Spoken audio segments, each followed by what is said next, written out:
説明を始めたいと思います。よろしくお願いいたします。はい、時間になりましたので始めたいと思います。10+1ウェブサイトの編集をしております水野と申します。今日は、足元が悪いのかお集まりいただきたいと思います。今回は、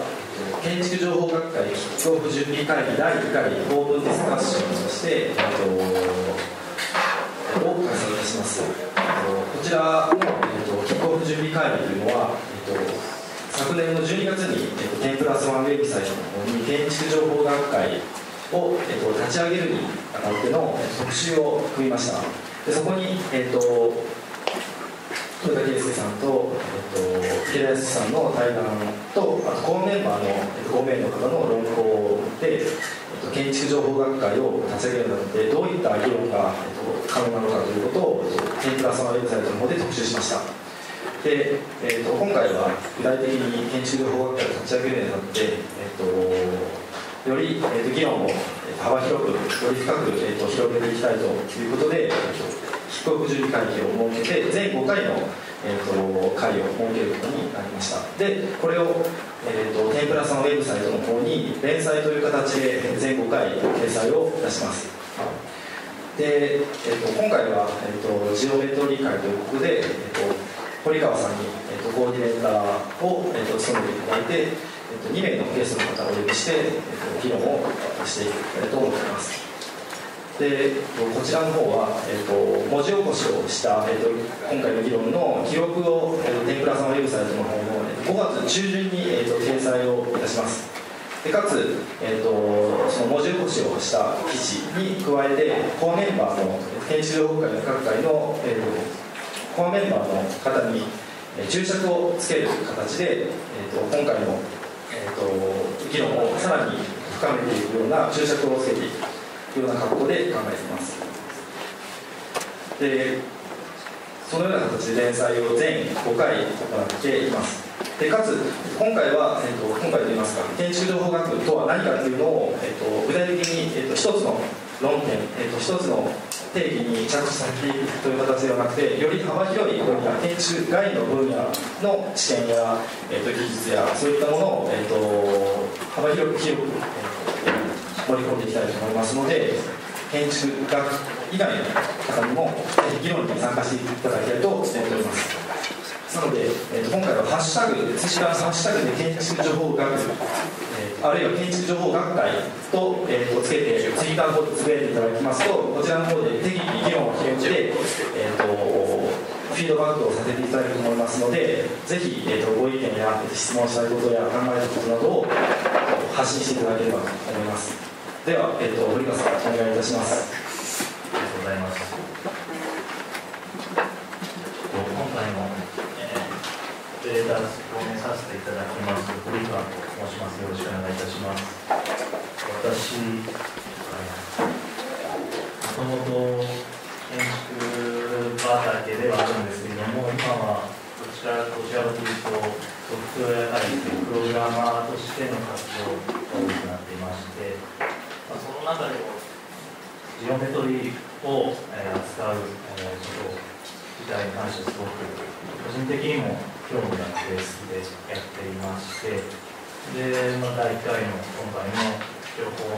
築情報学会のキックオフの準備会議の1回目として、ちょっとジオメトリーという案があったので、そちらに立候補させていただいたという形になります。で、今回僕の話はしないんですけども、どちらかというと今回はお二人にゲストに来ていただいて、その方たちにその建築ではない他の業界の中でもジオメトリーがどう扱われるか、そういう話をちょっといろいろお聞きして、それが建築にどうフィードバックできるのかっていうのを考えられる会にしたいなと思っております。で、今回ゲストとして相談していただける三宅陽一郎さんと司さんになります。よろしくお願いいたします。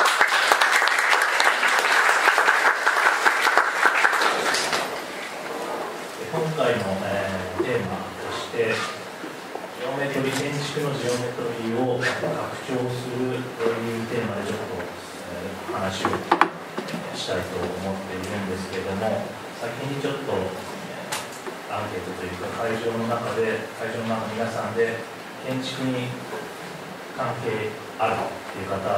手を挙げていただいてよろしいでしょうか。ほとんどの方が建築の畑で何かしら活動されているということだと思います。そういった方々がこういったものに興味を持っていただいているんだなと思って、ちょっと今日はなるべく建築の話、僕もうちょっといい話になるかもしれないけど、その時はこうで後で使っていただければ。で、先ほど水野さんおっしゃったように、Twitter に質問どんどん上げていただければ、一番最後にそれを拾って、なんか回答していただければしたいと思いますので、何か聞いている中でわからないことがありましたら、聞きたいことがありましたら、ぜひ聞いてください。で、先にちょっと、大まかな、説明として建築の中でのジオメトリーがどういう扱われ方をしているかっていうのをちょっとだけ説明して、すぐに宮城さんとお話に入れればと思います。で、ここでいう建築の中でいうジオメトリー、僕の解釈で言うと、ジオメトリー自体の和訳は木から訳されると思いますけれども、木からっていうとどちらかというと生理的に形を解明してそれを形して表現するっていうような学問っていう思われる、そういうものだと認識されていると思いますけど、どちらかというともうちょっと、広く考えていただきたくて、形自体、見えている形自体、あるいは建築の中でなければ見えてないものの形っていうかもしれない。もうちょっとそのジオメトリーというものを、見える表現される形っていうイメージで、ちょっと捉えていただいて、ちょっと建築のジオメトリーというのはどういうものがあったかというのをちょっとご紹介したいと思います。まず建築のジオメトリーの形のモチーフ、インスピレーションといったところから形がまず、イメージに入れるのかっていう例として、例えば、一番最初に言った幾何学だとか、自然の形状であるとか、そういうところからまずモチーフというのを取って捉えることが多いかと思います。で、ジオメトリーを形状を作る手法として、いくつか考えられるものは、特に今回この回に関してはコンピューター技術、情報技術を用いた上での手法をイメージで考えていただければ。例えば彫刻的な手法、今、これは手で作っているものですけれども、最近であれば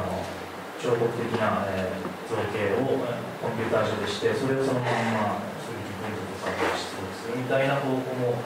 確立され始めています。あるいはパラメトリックのような形に、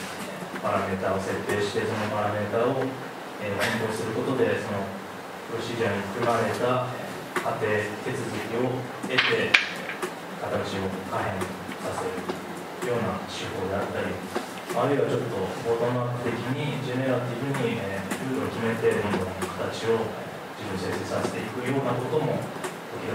されることもあると思います。建築のジオメトリーを扱うにあたっての、目的、作る目的であったり、解析する目的だったり、一つに、コンピューター技術を使った際の目的として考えられるのは、例えば、環境に適応させるためにコンピューター技術を使うということは考えられたり、あるいは構造を最適化するために、結局建築は立たないと意味がないという考え方が広く浸透しているかと思うので、そういう構造の最適化というところに目的が、重点を置かれているかと思います。で、最後に造形に関わるツールみたいな話でいうと、一番初めにできたコンピューターを使ったデザインツールといえばカタログ、CADであるとか、最近であればみたいな話で、効率化、図面比の効率化に使われているものであったり、あるいはコンピューターグラフィックスマヤみたいなコンピュータグラフィックのツールを使ったもうちょっと、優先級を作るようなツールを最近は使ってあったりとか、あとは AR とか VR みたいな最近で言うとそういうバーチャルの空間の中に入って、実際の建築をその場で体験できるような、そういったところに情報をツールを入れるような形で言うと、そういう扱い方もあるということが言えると思います。そういった中で、そういった視点がある中で、じゃあ他業種では、他の業種では、建築ではそういったジオメトリーの扱い方をしていますけれども、じゃあ他業種は一体ジオメトリーというのはどういう役割を果たしているのか、どういう、使われ方、認識のされ方をしているのかというのがちょっと気になっていまして、個人的にすごく気になっていまして、今はそろそろ、こういったものは皆さん多分ね、ご存知のような話であるはずで、そういった方々が来ていただいているんだと思うんですけど、そういった方々にとっても、まだ多分知らないジオメトリの扱い方っていうのが存在するはずで、それは建築の中にいてもよくわからない。結局、頭が固まってしまっている状態なんですけど、それをちょっと頭を柔らかくするために、今回は建築の外から、ゲストを呼んで、建築の外で、ジオメトリーっていうのはどうやって並んでどういう扱い方をしているのかっていうのをちょっといろいろお聞きしたいと思っております。では、早速2人のお話をしたいと思います。まずは2人の自己紹介からそれぞれちょっとしていただければと思っております。まず、菊池様からちょっと自己紹介をしていただけたらと思います。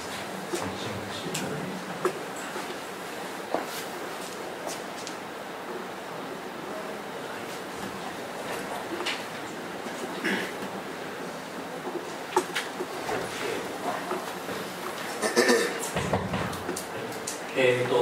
京工科大学の菊池と申します。どうぞよろしくお願いします。今日はこのような面白い、非常に楽しみな会を思いがけいただきありがとうございます。座りながらちょっと説明させていただきたいと思います。ですね、私はですね、建築とかは全然関係ないというか、専門外でして、岩手出身です。岩手県出身です。で、学生の頃からですね、ずっと雲のビジュアルシミュレーション、CG で積乱雲を再現するという研究を、ずっとやってまして、で、情報工学科の出身だったので、バリバリC 言語、C++ とか使って、プログラム組んで、それで CG を作ると。今のような、マヤとか 3ds Max みたいなああいう、CG 業界で広く普及しているようなツールを使うのではなくて、プログラムでゼロから書いていくっていうような研究をやりました。で、ですね、その後、拓殖大学の工業デザイン学科というところに、大学の教員、助手なんですけど、で採用になりまして、全く180度違うというか、デザインを勉強している学生さんしかいないような環境に来ました。で、そこからですね、いろいろなデザインとかを勉強し始めて、で、今に、2014年から東京工科大学のメディア学部というところに移って、研究を続けているという形です。で、研究領域はですね、CG ずっとやってまして、で、CG によるビジュアルシミュレーションですね。で、主にですね、やってるのは自然物とか自然現象です。なので、さっきの堀川さんの、お話から続けるとすると、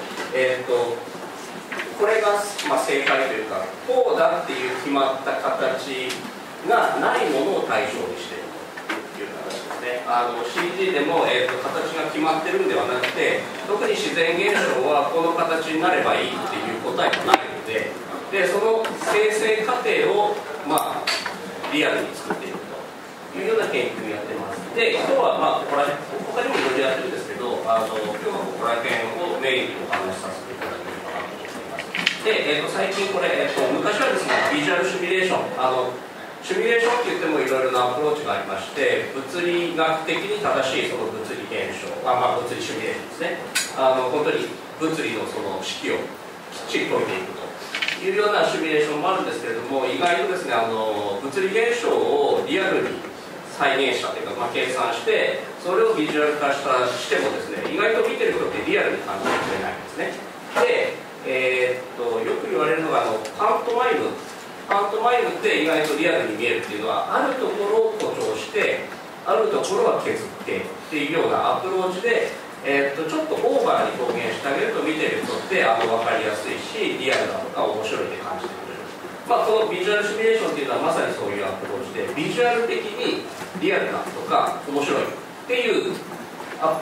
ミュレーションならそれでいい。だから厳密に物理方程式というか物理式を解く必要はないっていうのがビジュアルシミュレーションのアプローチの仕方なんですけれども、これ、昔よくビジュアルシミュレーションって言ったんですけど、最近プロシージャルアニメーションですね、先ほど堀川さんの言葉のお話の中にもプロシージャルっていう言葉がキーワード出てきましたけれども、これ日本語で言うと手続きですね。アニメーションを作るときに、ある種手続きですね、その表現したい対象を表現するためにどういう手続きを踏んでいけばいいのかというのを考えて、それをアルゴリズム化してコンピューターに実装して、あとは自動で生成するというような手法です。ここら辺この領域を研究しているという形です。で、皆さんご存知の方多いと思うんですが、 CG のアニメーションっていうと大体デフォルトでは1秒間に30フレーム、30枚の静止画を連続再生しているものです。原理はパラパラ漫画と一緒ですね。で、映画の場合は大体、1秒間24フレーム、24fps ですね。なので CG アニメーションの方が若干枚数が多い分、滑らかなというようなことが言えるかと思います。ちなみに一昔前に流行ったフラッシュアニメーションですね、ウェブなんかでよく見られたフラッシュ、あれは大体デフォルトだとソフトウェアの設定だと1秒間12フレーム、12枚ということで、なのでデータは軽いということになりますね。で、パラパラ漫画でアニメーション、滑らかに動いて見えるっていうのは、いわゆる影運動と呼ばれます。こういうことですね。これ2枚黒い丸が位置が違う2枚をパッと切り替えてるだけなんですけれども、動いて見える。で、これも白い丸の位置がちょっとずつずれていくものがバーッと見えるだけなんですけど、これも動いて見える。これが影運動と呼ばれるものです。これが CG アニメーションの作り方なんですが、これで1秒間30枚作り出すんですが、基本的なアニメーションの生成手法は CG ではキーフレームアニメーションと呼ばれるものです。で、1秒間に30枚全部手付けで作ることももちろんできるんですけれども、それでは面倒くさいので、キーになる1秒間30枚あるうちの、例えば 1枚目と15枚目であるキャラクターのポーズを決めます。例えばピッチャーがボールを投げるシーンだったら、こことここを決める。そうすると、ここの腕の振り方とかは特に人間とか、人間を模したキャラクターの場合は骨の動き方とかに制限がありますので、インバースキネマティクスとかって言われるんですね。で、その手法を使って、自動で計算するというような手法で計算しますが、皆さんこういう映画ご覧になったと思いますか。これ2012という、映画なんですけれども、ちょっと直しましょうか。よくハリウッドなんかでよくある映画ですね。大地震とかが来て、こういうふうに崩れると、街がボンボン崩れているというようなシーンなんですけど、こういうのを考えたときに、例えば今立ってた駅を出ちゃうですけど、こういう像が崩れるときに、こういう破片一個一個を、例えばキーフレームで、この破片は次こっちに飛んで、この破片は次こっちに飛んでとかっていうのを、アニメーターの方がいちいちそんなのデータ作ってったらどうなるかということですね。マジかって感じですね。やってられるかということになります。で、とにかく大変です、そういうシーンを作ると。そんな手付けで作ろうと思ったら大変なことになるので、それを自動で生成させようというのが私の研究分野になります。で、じゃあちょっと、詳しくはですね、何個か研究、ちゃんと詳しく紹介しようとデータを持っているから、まず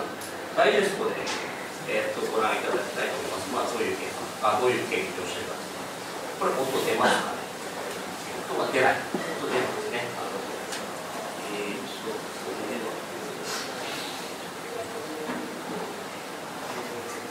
これ、今日あれですよね。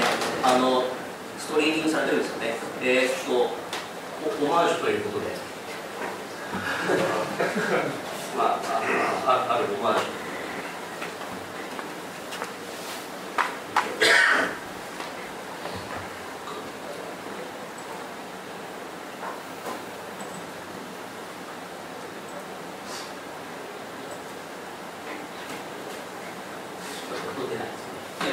これもちょっと見なかったことにしてこれどういう研究かというとちょっと後でご紹介したいと思います。はい。こういう自然現象的なものをですね研究してます。これ、火災旋風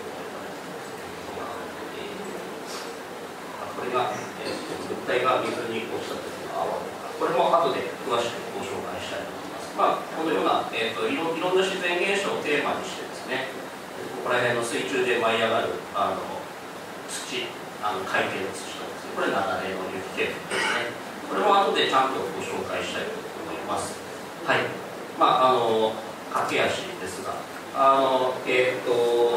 方で今年4年生が大学院生が研究した成果なんかをちょっと今日持ってきてますので、論文にまとめるまではあんまりちょっと外には出したくないんですけど、ね、今日せっかくなのでちょっと持ってきてますので、ちらっと見て、パクらないでいただければいいかなということで持ってきてますので、はい、ありがとうございます。お願いします。ありがとうございます。それでは皆様のご紹介をお願いいたします。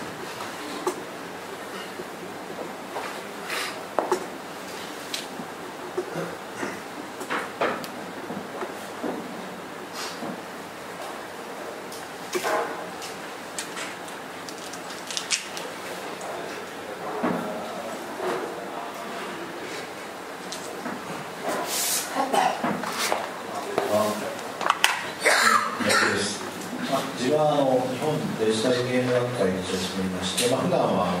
スクエアエニックス会社でゲーム AI の研究を15年ほどして、それをゲームに実装するということをしております。でどういうことをやっているかといいますと、プレイステーションの大きなゲームの人工知能システムの設計や研究をしている傍らで本などをじゃあどういうゲームかといいますと、これは前のフロムソフトウェアという会社に勤めていたときに、アーマードコアの中に3次元パス検索をやっておりまして、これはですね、これは手前のは、実際のプレイヤーなんですけど、向こう側にロボットたちみたいですね、ロボットたち、ああいう AI で動いているロボットたちがこの3次元空間をいかに認識するかということを研究とかをしておることでした。でそういう研究はですね、例えばどういうふうにやるかといいますと、3次元パス検索で AI っていうのは画面からなんていうんですかね、人間みたいに空間を認識する能力が極めて低いので、自動運転ですね。こういうのをまずボックスとしてですね、小さいボックスにボクセル化するんですね。でそしてこれはボクセル化した後にですね、例えば3次元っていうのは 100×100×100 万じゃあすぐデータがいっぱいになってしまうので、大体同じところはくっつけちゃおうというのを焼き生し法というんですけど、これをいろいろくっつけたり、いろんなくっつき方が試していきます。これものすごい時間かかるんです。最終的にいうモデルができまして、なんとなくここがくっついて、すごい細かいモデルが出たりします。でこの辺を見ると、この辺すごくまとまっているんです。この辺すごい細かいで、こういうのに、最終的にこういうグラフができまして、この上で、後ほどちょっと詳細を説明しますけど、3次元パス検索というのを行います。というとですね、自分は普段は何をやっているかといいますと、そういうこういう、人工知能という研究をしておりまして、人工知能って何かといいますと、人間とか自然発生する知能のことを自然知能と言います。機械の上にある知能のことを人工知能と言いますね。で、西洋的な知能感っていうと何ですかね、サーバーとみたいな感じがあるんですね。神、人間、人工知能とか召使いみたいな AI なんですけど、我々東洋はですね、すごくゾウリムシとアイボとタマゴチと人間としか大体同じみたいな寛容なみたいなゲームの中でもですね、すごく人間に近い知能を仲間として使うみたいなことをしています。で、キャラクター AI って僕の一普段やってることなんですけど、人工的なキャラクターの知能を作っている。でただじゃあこれがどうジオメトリーに関係するかといいますと、先ほど見ていただいてるですね、このキャラクターっていうのはゲームの3次元空間にいるわけですね。そうするとその人工知能自らこの3次元空間がどうなってて、例えば自分の体がどれぐらいの大きさならこの隙間が通れるとかですね、そういう能力をこの人工知能自身が、このキャラクターの人工知能自身が持つ必要があるということですね。でその中身っていうのは脳みその中身っていうのは認識、意思決定、運動構成って言うんですけど、認識のところで3次元を認識して意思決定を行って運動の構成を行う。これはほぼですね、一番難しいのは先ほど見ていただいたように環境、つまり3次元環境のトポロジーとか形状やサーフェイスを、例えば雪がとても降っているここだと足が取られるから道の上を歩こうとかですね、そういう意思決定もする必要があるんですね。そうするとですね、最後、出来上がった後ですけど、ヘイローってゲームのデバッグ画面ですけど、このキャラクター自らはこの3次元の形状、ここは近くにスタンディングポイントとか戦略ポイントで、一つのチームだと一斉にそこに、自分で位置を置きますね。例えば自分は前に出て戦いたいなっていうやつは敵へのなんですかね、ラインが通ってる場所を解析して選びます。で隠れたいなっていうやつが岩の後ろとかですね、物の後ろを選ぶ。でこういうふうに最近のゲームの中のキャラクターってですね、自らその3次元空間を認識してで自分の目的に沿った場所を自分で見つけて、そしてそこに対する経路を自分で計算して移動するということになっておりますので、基本的にゲームの3次元空間にポーンとですね、キャラクターたちを放り込むと、あとは自分たちで地形を認識して動いてくれるということになります。で最近ではですね、学習っていうのがちょっとこれはジオメトリーと関係ないですけれど、こいつはですね、左が人工知能、右が人間を介してます。でこいつはですね、時たまいい動きをするんですね。これを何回も重ねますと、この人工知能はですね、だんだん左が人工知能、右が人間ですけど、勝手に学習してプレイヤーをこの時もですね、実はですね、キャラクターと自分の相対関係と加速度とを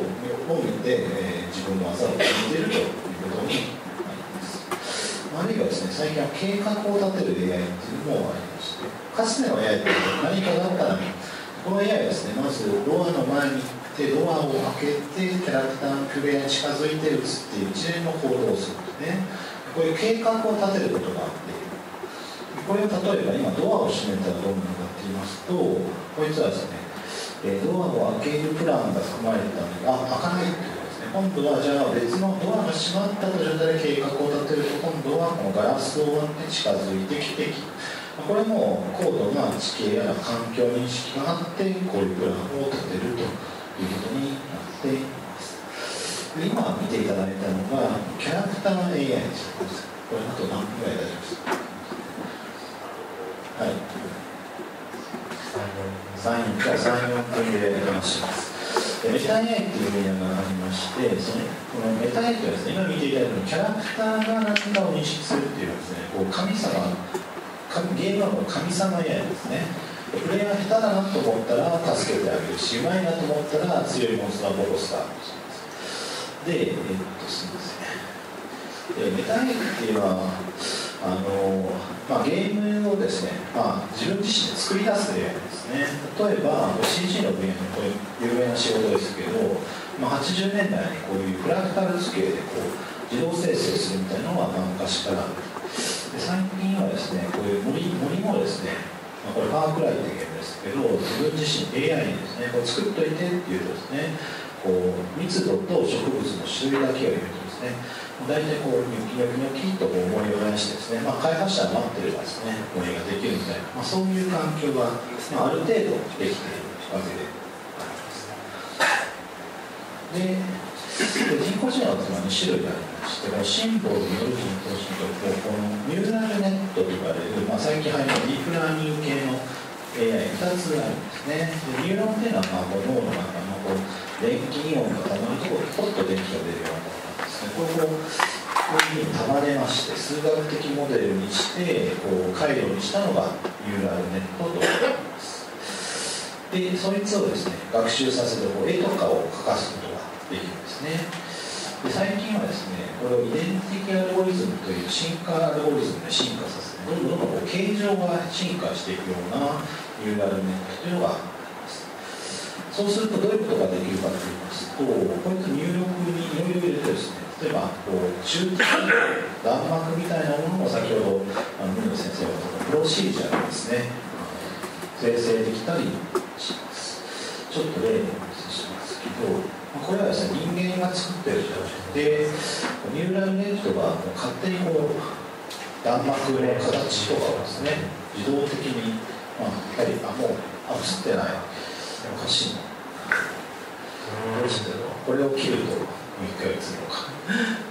すみませんディスプレイ管理している方どうしよう来てください。まずいどこからですかこの動画からですね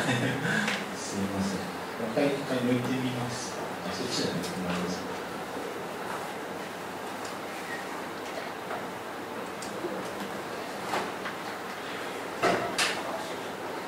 よかったすみませんちょっと一人で勝手に喋ってましたけどでこういうふうにこう自動的にこう弾幕みたいなのをですねニューラルネットが生成してくれみたいなことも最近はやっています。で、こういうことができますと何が嬉しいかというとすみません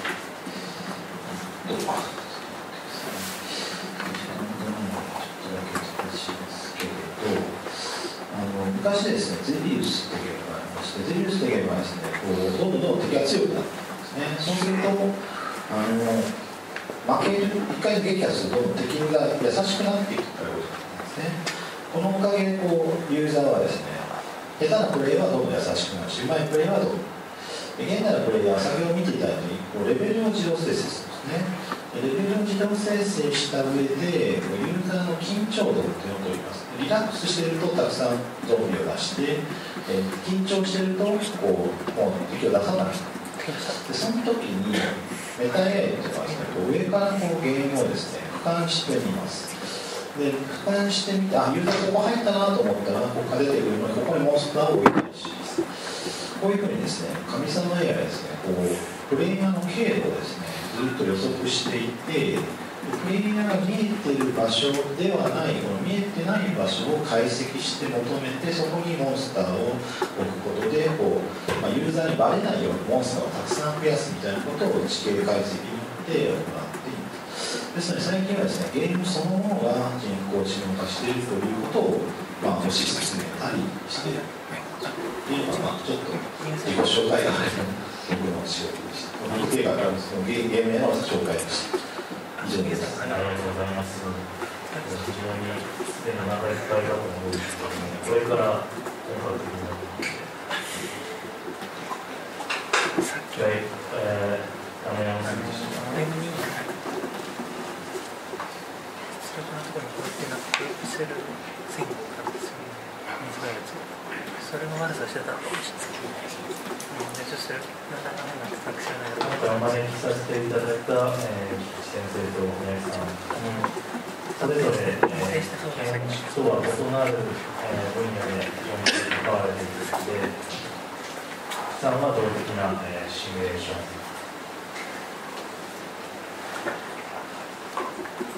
で、宮城さんはその AI に関して研究されているので、それぞれ全く建築に僕らではちょっと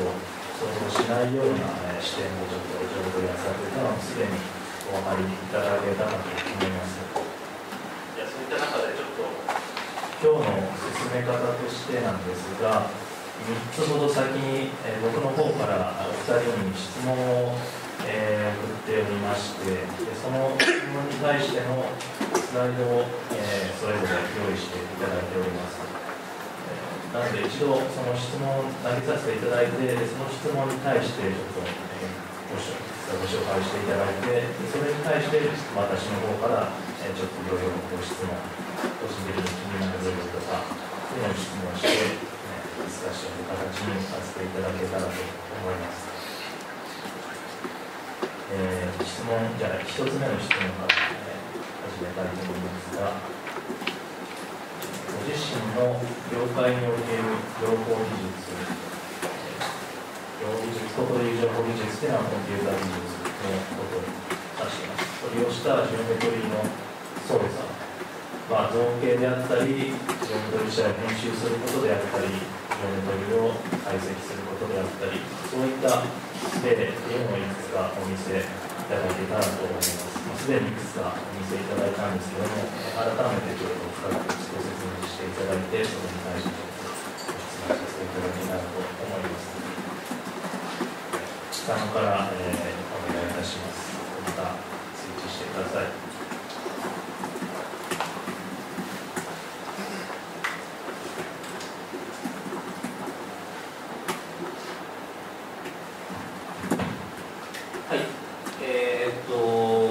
ジオメトリー、形状造形ですね、に関してなんですけれども、僕が専門としている、シミュレーションの分野では、最終的な形状っていうのはここに書いてあるようにボトムアップで基本的にどうなるかわからないですね。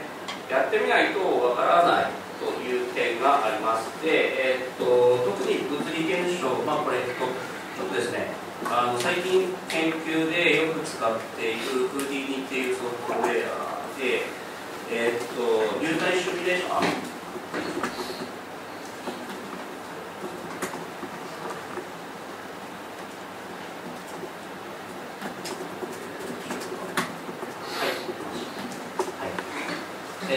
フーディーニっていうソフトウェアで、これはフーディーニって、たまたま偶然ですね、今回のお話いただく前にからですね、堀川さん、すごくフーディーニ使われる方で、業界では有名な方でですね、ツイッターでフォローしたんですね。堀川さんがよくフーディーニのいろんなチュートリアルの映像なんかで作ったやつ流してくれるので、フォローしてるんですね。たまたまなんですけど。で、うちの研究室もよく研究ですから、これ、流体をシミュレーションするフリップっていう手法を、軽く実装してきたんですけども、これシミュレーションを走らせると、こうですね、水ですね、水のパーティクルがバーッと落ちてダーッと落ちるんですけど、でこれ非常にシンプルな水の本当にシミュレーションなんですけど、どうなるかわからないんですね。このように走らせてみないと水がどういう挙動をするか全然わからないっていうのがシミュレーションの、特徴でもあり、欠点というかで、ですね、例えばここのバウンスっていうパラメータなんですけど、こういう物理的なパラメータを例えば、ちょっと大げさにすると10とかで、10倍バウンスっていうパラメータ今、1から10で10倍しました。そうするとどういう結果になるかというと、バウンスなので大体1つですけど、水はシャッと跳ねるんですね。こういうふうに飛び散ります。1つのパラメータをちょっといじっただけで、このようにですね、挙動が全く変わってくるということで、これがですね、シミュレーションのボトムアップ的なシミュレーションの欠点でもある。やってみないとどういう、形状というかどういう過程を踏んでどういうふうなゴールに向かうのかわからないですね。で、さっきのパラメータ、物理的なパラメータがものすごくたくさんあります。物理シミュレーションになるんですね。流体系のシミュレーションだと、ここにもいろんなパラメータありますし、それぞれですね、いろんなタブにはいろんなパラメータがあったり、いろんなノードにはいろんなパラメータあるんですね。でこれを調整するのが本当に辛いんですね。トライアンドエラーでやるしかないので、どういう組み合わせがベストかっていうのはその時々そのシーンで全然変わってきますので、トライアンドエラーが非常に辛いということですね。で、ボトムアップなシミュレーションの例をちょっとお見せすると、これ、僕が学生の頃からやってる積乱雲のシミュレーションなんですけど、例えばですね、この研究では左が実写で右がうちの研究室で作った CG なんですけども、積乱雲って、夏の暑い時にすごい上昇力で上に登っていくっていうイメージがあるかと思うんですけど、上に登るのは内部だけで、外側の雲って結構下に落ちてるんですね。この対流運動、激しい対流運動が、積乱雲の特徴なんですけど、流体計算のナビエストークスの方程式っていう流体の支配方程式があるんですけど、それを解くとですね、煙みたいにふわふわふわふわっと上に単純に上昇していくような流体は簡単に表現できるんですね。なんですけれども、対流運動って結構難しくて、外側は落ちます、内側は中は上昇しますっていうのを結構運動を再現しづらくて、この、研究ではナビエストークス解くのをやめました。もうナビエストークス解くの大変なので解くのやめましょうということで、どうしたかっていうと、3次元のコンピューター、コンピューターの中で3次元のシミュレーション空間を作って、一番下に地面を設定する。で、そこにヒートマップ、温度分布を勝手に作ってあげてですね、いろんなノイズ関数を作ってあげて、で、あったかいところからあったかい温度を持った粒子をたくさん出しましょう。で、その地表面の温度を持たせて雲粒子出しましょう。粒子ですね。で、そうすると、温度が決まると浮力の計算も簡単にできるので、それで浮力計算します。で、そうするとですね、あったかい雲粒子はどんどん強い浮力で上昇していくんですが、外側の空気に接しているこの雲粒子は空気中に熱を放熱するでしょう。これエントレイメントと呼ばれる現象なんですけど、これで放熱をさせるとですね、温度低くなるので浮力弱くなるんですね。そうすると重力に負けてだんだん落ちていく。で、内側からガンガン突き上げられるのに、それに伴って外側をボロボロと落ちていくというイメージですね。で、ボリュームレンダリングって呼ばれる、レンダリング手法を使うとこういうふわふわとした雲のモーションができる。で、ただですね、この研究も、そうなんですけど、雲の形状はどうなるか分かりません。最終的にはどんな雲になるかはシミュレーションを走らせてみないと分からないで、そこら辺はコントロールできません。で、同じように全く同じ手法で研究したのが、これが雪崩で引き起こされる雪煙ですね。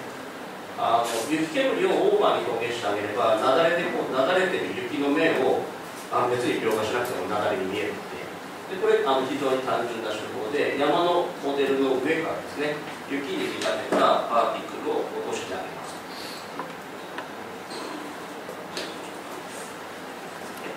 そうですね。山の上から雪に見立てたパーティクルを落とします。で、そうすると、この山の、この斜面を、ポリゴンで凸凹で作ってあげると、落下計算は物理現象でしっかり計算してますので、バウンドするんですね、ボンボンボン。で、バウンドした時のその山の斜面と雪のパーティクルがぶつかったところのエネルギーを計算して、さっきの雲の発生源をボンボンボンボンとそこに置いてあげる。で、そのエネルギーを雲のその発生、煙の発生に、引き渡して計算してあげると、さっきのような、そんなシーンが出来上がるんですね。雲と、雪煙って実際には舞い上がり方が違うので、細かい物理的なパラメーターは物理パラメーター、シミュレーションパラメーターでいろいろ調整はしてるんですけど、雲とは全く違うんですけど、原理的にはアルゴリズム的にはそういう雲の発生とほとんど変わらないようなアルゴリズムでこのようなのを作っています。で、最終的にはどういう映像が出来上がるかというと、こんな、これ、学生が研究した成果なんですけど、学生でもこのぐらいの映像が作れるようになるという感じですね。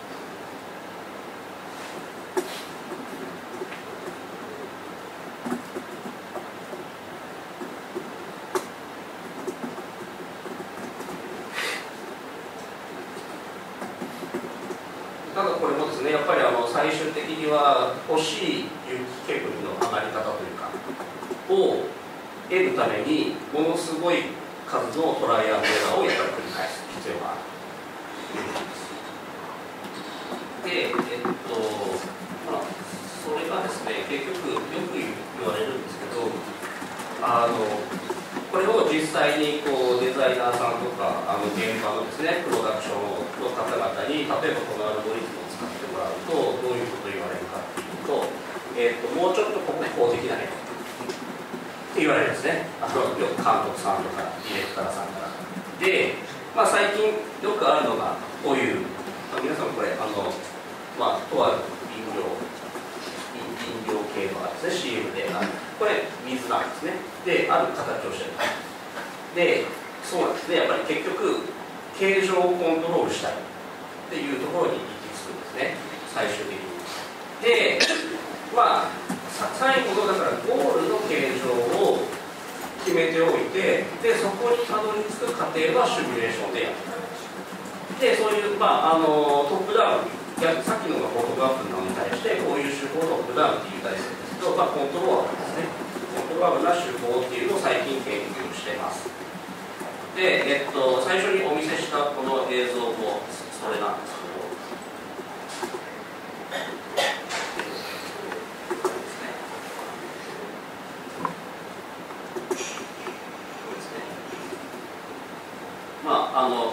これ研究の成果で分かりやすいキャラクターがいいなと思って、ちょっと使わせていただいたという感じの、これで商売しようとは思ってたので、こういうですね、形をコントロールするっていうような、この形状までたどり着くまではちゃんとシミュレーションするんだけど、最終的にはこの形にたどり着くように動くという手法を研究してます。これ雲でやってるんですね。で、ただ研究の、完成度的にはいろいろまだまだあるんですけど、こうやりたいなっていうのがあったりするんですけど、これはですね、雷ですね。これ稲妻の形状をコントロールするっていうのがあったんですけど、稲妻の生成過程は、物理のこういう式にのっとって、ボクセルに切ったこの間をどう稲妻が走るかっていうのをちゃんと計算します。どっかにデータがあった時にこういうふうに稲妻が例えば走りますというのを、これをですね、何パターンか作っておくんですね。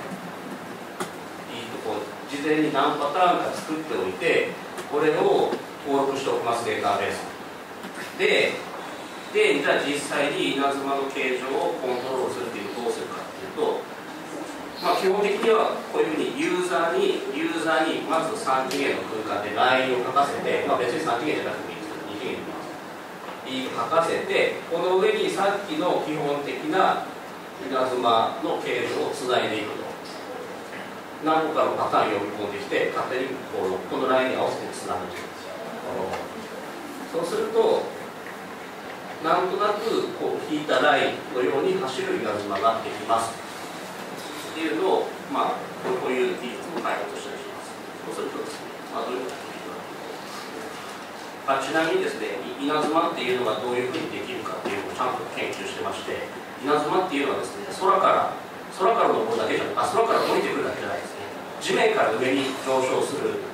のもありまして、そういうのがステップリーダーとかリターンストロークとかみたいで、ビーッと走った後に地面からこの空に向かって登っていくやつが、これがだから何往復かするんですね、実際に簡単に稲妻で、それを合成してあげるとやっぱりそれっぽく見えるんですね。ババッと光るっていうのが一回走るだけでダメなんですね。いうのこういうのをちゃんと実装して、で、こういうふうに例えばハートのラインを書くと、それに合わせてさっきの基本的なプリミティブな稲妻を連結させて走らせるというようなことができます。こんなそういう感じでした。で、これは今年の大学院生がこの前研究終わったばっかりのデータで、この後ちょっと論文にしようかなと思ってるので、忘れていただければと、ここだけにしていただければと思うんですが、これはですね、物体が水の中に落ちたときに泡が発生するので、その泡の形状をコントロールしたいという意味ですね。で、具体的にはどんな手法を使っているかというと、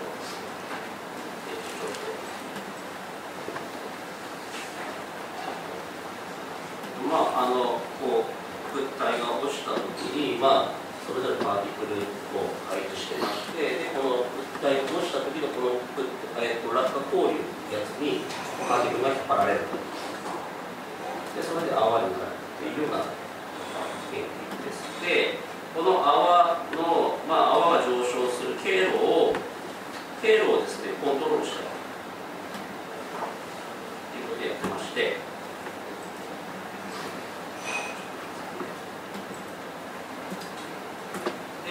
そうですね、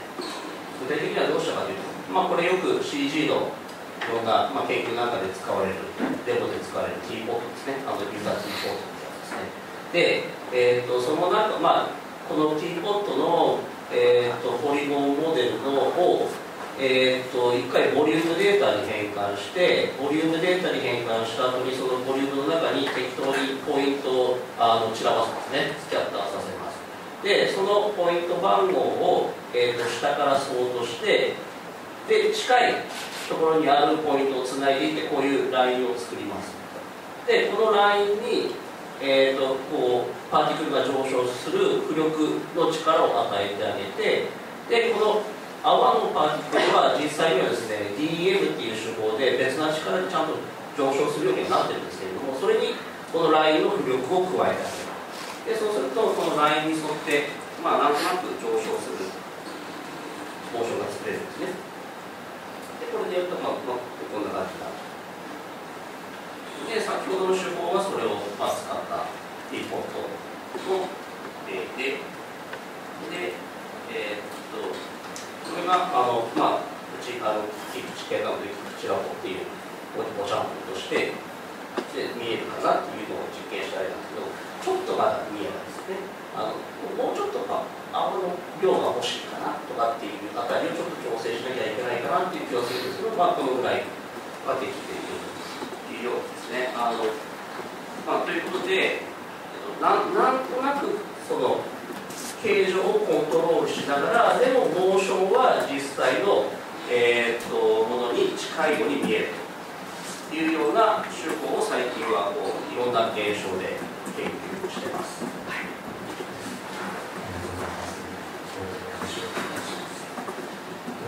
三宅さんのいただけたらと思います。その後に私の方から誰に質問したいと思います。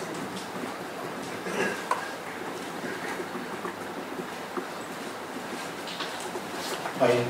は三宅の方からゲームにおけるジオメトリー解析名を、これはファイナルファンタジー14っていうゲームなんですけど、この画面自体はユーザーが見てる画面ですね。これがプレイなんですけど、ここでオレンジのラインっていうのはさっき言ったパス検索のデータに入ります。このジオメトリーの指標自体はですね、ユーザーのためにきれいに作ってあるんですけど、実際 AI が見てる風景っていうのはもうちょっとシンプルで白い画面なんですね。これナビゲーションメッシュと呼ばれて AI が地形を認識するために描いているんです。で、これもそうなんです。プレイヤーがいるんですけど、で、このモンスターはですね、こういう白いナビゲーションメッシュで通っていいよって、もう崖は一方通行ですよって示しますね。で、このモンスターはここに来た時にこう下に落ちてしまいます。で、この白いメッシュをたどってこう落ちてくる。つまりこの白いメッシュというのはこの AI が認識している、空間ですね。これはアフォーダンスっていうんですけど、歩ける。で、ゲームの地形っていうのはですね、その地形そのものはもちろんユーザーであればですね、人間であればもちろんその3次元形状なんで認識できるところなんですけど、人工知能っていうのはですね、理算的な情報しか扱えないと連続量っていうのはそういう苦手ですので、こういうウェイポイント、グラフ地形をですね、グラフ上に再構築するんですね。こういうのをネットワークグラフっていうんですけれど、スタート地点からゴール地点までを見つける、有名なアルゴリズムをダイエクストラフォールって言います。これは簡単なアルゴリズムで、同心上にとりあえず探していけばいつかフォールにたどり着けるよねっていうことなんですね。で、ゲーム業界でよく使うのはエースター法と言われて、ゴールの方にですね、誘導して検索していくと、早く検索できるよねと、特殊な地形以外はすごい早いよねっていうのを、これちょっと例なんですけど、これ現状にある例ですけど、スタートとゴールを指定するとですね、その場でリアルタイムにこれ上から見てるんですけど、ナビゲーションメッシュ上を、この緑色のですね、失敗してるんですね。だからね、時々いろいろ探索しながらですね、数を検索するということができます。そうするとどういうことができるかというと、カウンターストライクというんですけれど、こういったですね、目的地を決めると自分でパスを検索して経路を見つけることができますね。ファミコンとかスーパーファミコンのゲームっていうのはこういう技術がなかったら基本的にお化け屋敷のお化けみたいですね。ずっと同じ場所でプレイヤーを待ち構える。これは地形認識によってなんていうんですかね、その場所から解放されるみたいなことが行うことによってむしろ高度な、思考ができる。これも一つのドラゴンエイジというゲームでして、こいつ今からですね、これはアルベルタ大学っていう大学とバイオウェアっていう会社が共同開発したパス検査です。ここに今から行きますよ。今のパス検査技術っていうのはですね、100メートルとか200メートルだけではなくてですね、1キロとか2キロとかですね、平均パス検索できちゃうので、これによってですね、戦略的にキャラクターたちが動ける。つまりいろんな地形をですね、ナビゲーションメッシュというデータに還元することによって、その AI たちはですね、あたかも地形を認識しているかのように、なんですかね、ゲーム内空間を探索するということができるようになります。これが2000年ぐらいに、ゲーム業界が起こったことですね、ちょっとした静かな革命だったですね。これによってですね、AI は場所から解き放たれることでむしろ長い時間の思考を必要とされるように、なったということがあります。でこの3次元がまず冒頭で見ていただいたと思います。でそういうふうにですね、言葉も出ましたけど、地形を認識するということで、地形に生成するゲーム業界で言ったらローグゲームで正方形を分割していってマップを作ってしまうと。昔からですね、1979年ぐらいにアーロンっていう人工知能がいまして、これはルールベースでルールをたくさん重ねていって賢くしていくんですけど、これ馬なんですね、全然馬に見えないですけど、馬をもっと胴体太いですよってしていくとどんどんだんだんこういう絵が描けると最後にはなんとなく人間に近い絵が描ける。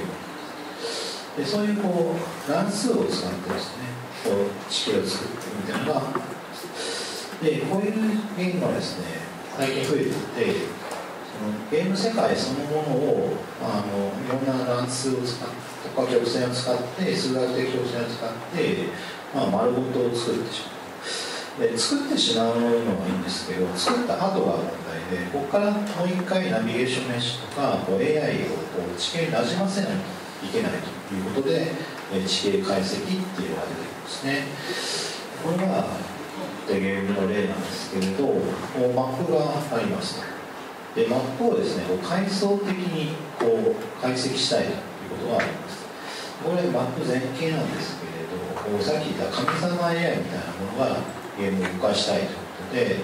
一番細かいところはですね、ウェイポイントというさっき見ていたグラフを作る。このグラフのこれを使ってキャラクターは移動します。ただこれだけではですね、戦略的な情報は使えないんですね。ちょっと細かすぎるんですね。ですのでこれをクラスタリングといいまして、なるべく正方形に近い形でこうギュッギュッとまとめていくんですね。でそれを一つのノードとして、さっき言ったこの前景の大まかなグラフがあるんですね。この丸は何を意味しているかっていうと、その場所に敵がどれぐらいの数がいるかってことですね。つまりこれ司令官がこう見たときに、この辺はこのエリアはこれたくさん敵がいるなとか、この辺はすっからかんだなっていうのが、パッと分かるんですね。でそういう手法を、ゲーム業界では影響マップという方法で使います。例えば、ここに戦車がいた場合ですね、このマップ上のここは 1.0、ここ 0.80、影響をずっと滑らかに下げていくんですね。で敵がここはですね、そういうのを積み重ねるとですね、この真っ赤っかになっているのは敵側の戦車がたくさんいるところなんですね。でこの逆にですね、味方がいるところはマイナスに振っておくとですね、なんて言いますか、すごい冷えた状態ですね。でこれをヒートマップ、インフレンスマップ、あるいはヒートマップと言いますけど、ヒートマップを使うことで、ゲームの地形だけじゃなくてですね、状況というのをリアルタイムに把握することがというのを行います。あるいはですね、先ほどのプロシージャルの一つの例なんですけれど、こういうですね、小屋とかをどこに配置するかっていう問題があります。エイジ・オブ・エンパイアっていうのは基本的にマップは自動生成なので、建物の場所って後から決めていくんですね。でそういう場合にさっきのインフルエンスマップっていうのを使って、例えば近郊に一番近くてなるべく壁から外に出てほしいとかですね、このアトラクターと呼ばれるインフルエンスマップと、デトラクターと呼ばれる排斥インフルエンスマップを、重ね合わせます。そうするとですね、この2つがちょうど相殺するゼロポイントみたいなところに家を置くと、ちょうど、兵士が、置く場所が決まるということがあります。あるいはですね、敵の基地から見つかりにくいパスだとかですね、あるいは、その場所で何体味方が殺されたかみたいなのを取っておくと、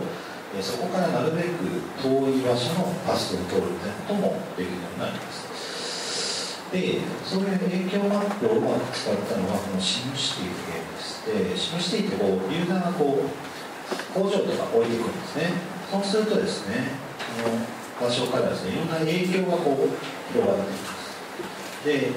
これがちょっとスケールを変えて影響を見つけるっていうのは、実はこの地形というか要素改正がすごい重要なところで、一番上はユーザーがするアクションスペースの細かいところで、ちょっとその2倍にしたさらにそれを2倍にしたところ、さらに2倍にしたところで、なぜこういうことをやるかっていうと、細かいところは鉄道とかですね、そういう実際のものとしてのシミュレーションが走っていますね。で第2層は人口密度とか渋滞とかちょっとより抽象的なところで、第3層はより抽象的、さらに第4層は人口増加率、ちょっと時間的な大きな変化を見たいということで、スケールを変えてシミュレーションを多重に重ねることで、街っていうものの、地理的ですね、変化っていうのをシミュレーションしたりします。でさっきのフィールドに戻りますと、そういうふうに上から見た時に影響マップを重ねることで、この辺は敵だな、この辺は味方だなと、だったら自分をここに敵の真っ只中に行くか迂回させるかっていう戦略をですね取らせることができるようになるわけです。っていうのが、インフルエンスマップと呼ばれる地形の解析の方法でした。で、そういう先ほど言ったこのプロシージャルと地形解析を重ねるというのがあるんですね。これはワーフレームっていうものなんですけど、コアとなるマップだけ作ってるんですね。それを組み合わせるんですね。こういうゼロから地形コンテンツを作らないプロシージャーの方法をセミプロシージャーと言います。で、これが例えば AI が作ったマップなんですね。で、作っただけではなくてですね、こいつを解析を始めます。例えばこれ骨をやってるんですけど、これはまあスケルトンっていうこう真ん中の、稜線を取るみたいな、手法があるんですけれど、それによってですね、トポロジーっていうのはまあつながり方ですね。つながり方を、まあ、自動検出、まあ、自動生成、自動骨格抽出みたいなことをしています。で、それができるとですね、今度はナビゲーションメッシュですね、どこを AI が通っていいかをこう自動的に作成します。それによってこう AI が動けるようになるんですね。で、それからですね、スタート地点と脱出地点を、まあ、AI 自ら決めます。で、一番このマップで深いところっていうのはですね、つまりスタート地点からも脱出地点からも遠いところを、まあ、ディーペストポイントと呼ばれて、ここをまあ目的地にさせるみたいなのが上等手段だったりします。で、ここにまあモンスターとか宝箱を置くわけですね。で、ここまでは AI の準備段階でやるんですね。今度はリアルタイムには何をやるかというと、さっきのインフルエンスマップというのを使ってですね、ここにプレイヤーがいると、プレイヤーを熱源として熱伝導シミュレーションみたいなのを行います。そうすると、ここの、熱源に近いところからですね、プレイヤーが近づいてくるところは熱が溜まるんですね。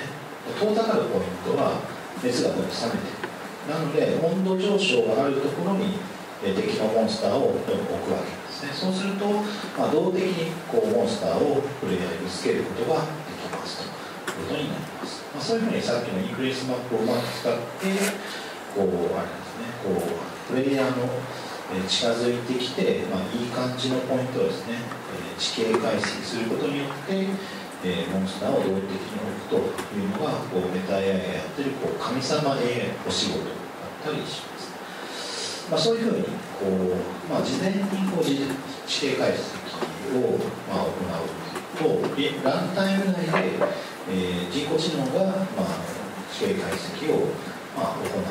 というのを、まあ、二重にかけることによって、まあ、自動生成マップから、まあ、実際に面白いユーザーに面白いと思ってもらえるような地形の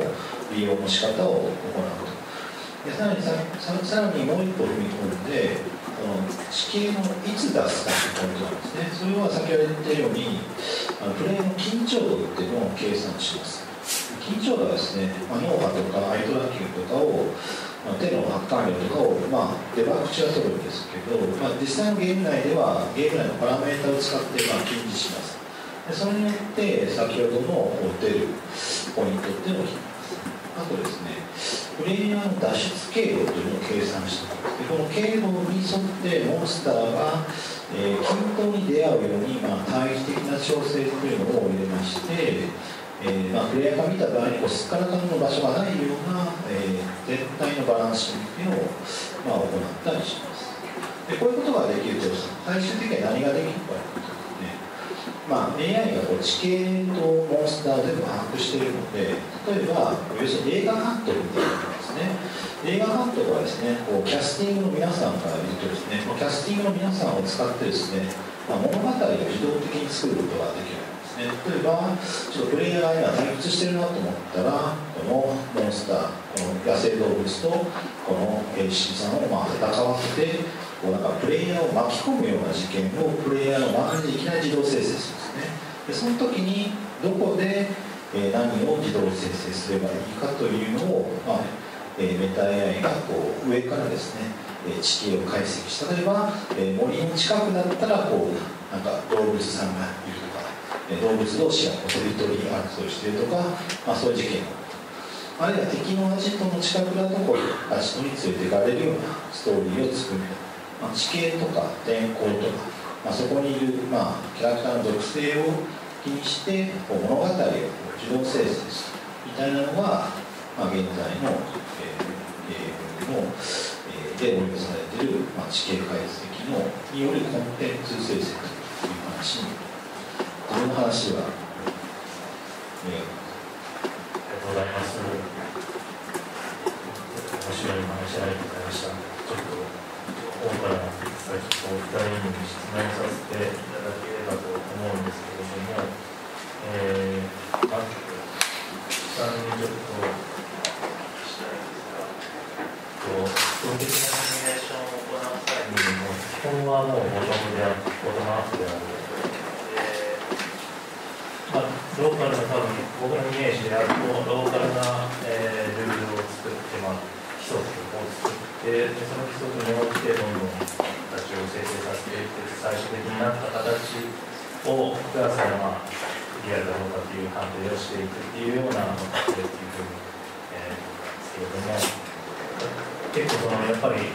作り方自体が建築と逆なんだなっていうところもあるけれども面白いと思ったところで建築の場合は大体形ある程度決まっている状態からトップダウンでそれを、重力に打ち勝つ形に落とし込んでいくかっていう、形の作り方になっていると思います。最終的に、例えばモチーフを自然な形状にしたとしてもその自然の形そのまま作るということはまずなくてあくまでその指定したスケール内でその形に似た形というか重力に打ち勝つ、ちゃんと立てられる形として形をトップダウンで作っていくっていう形だと思うんですけれどもさんのお話でちょっと面白いなと思ったのは基本はもうボトムアップでそのプロセス自体も特にプロセス自体が重要というわけじゃなくて最終的には見た目のリアルさが重要というところが面白いと思ってたんですけども例えばその積乱雲のシミュレーションとかで何ですかをやめてこっちで自分で言葉とかを利用してシミュレーションしたっていうところでやっぱり簡略化しないと計算リアルな見え方に見えなかったっていうところが出てきたと思うんですけどもその簡略化のアプローチというか結構勘どころというかそのリアルに見せるための勘どころというのが多分終わりだと思うんですけどさっきおっしゃられてたようなある部分ではちゃんと誇張させて物理的にもしかしたら正しくないかもしれないけど見た目としてはちゃんとリアルだそういう勘どころいうのがあるのかなと思ってちょっとそのあたりちょっとお聞きしたいなと思います。ですね、勘どころは実は非常に難しくてわからないですね。なんていうか、これをやれば必ずうまくいくだろうなっていうのは全くなくて、で、特に自然現象なんかを CG で再現する場合はいろんな現象がたくさんあるので、その現象個々によって、再現しなければならない要素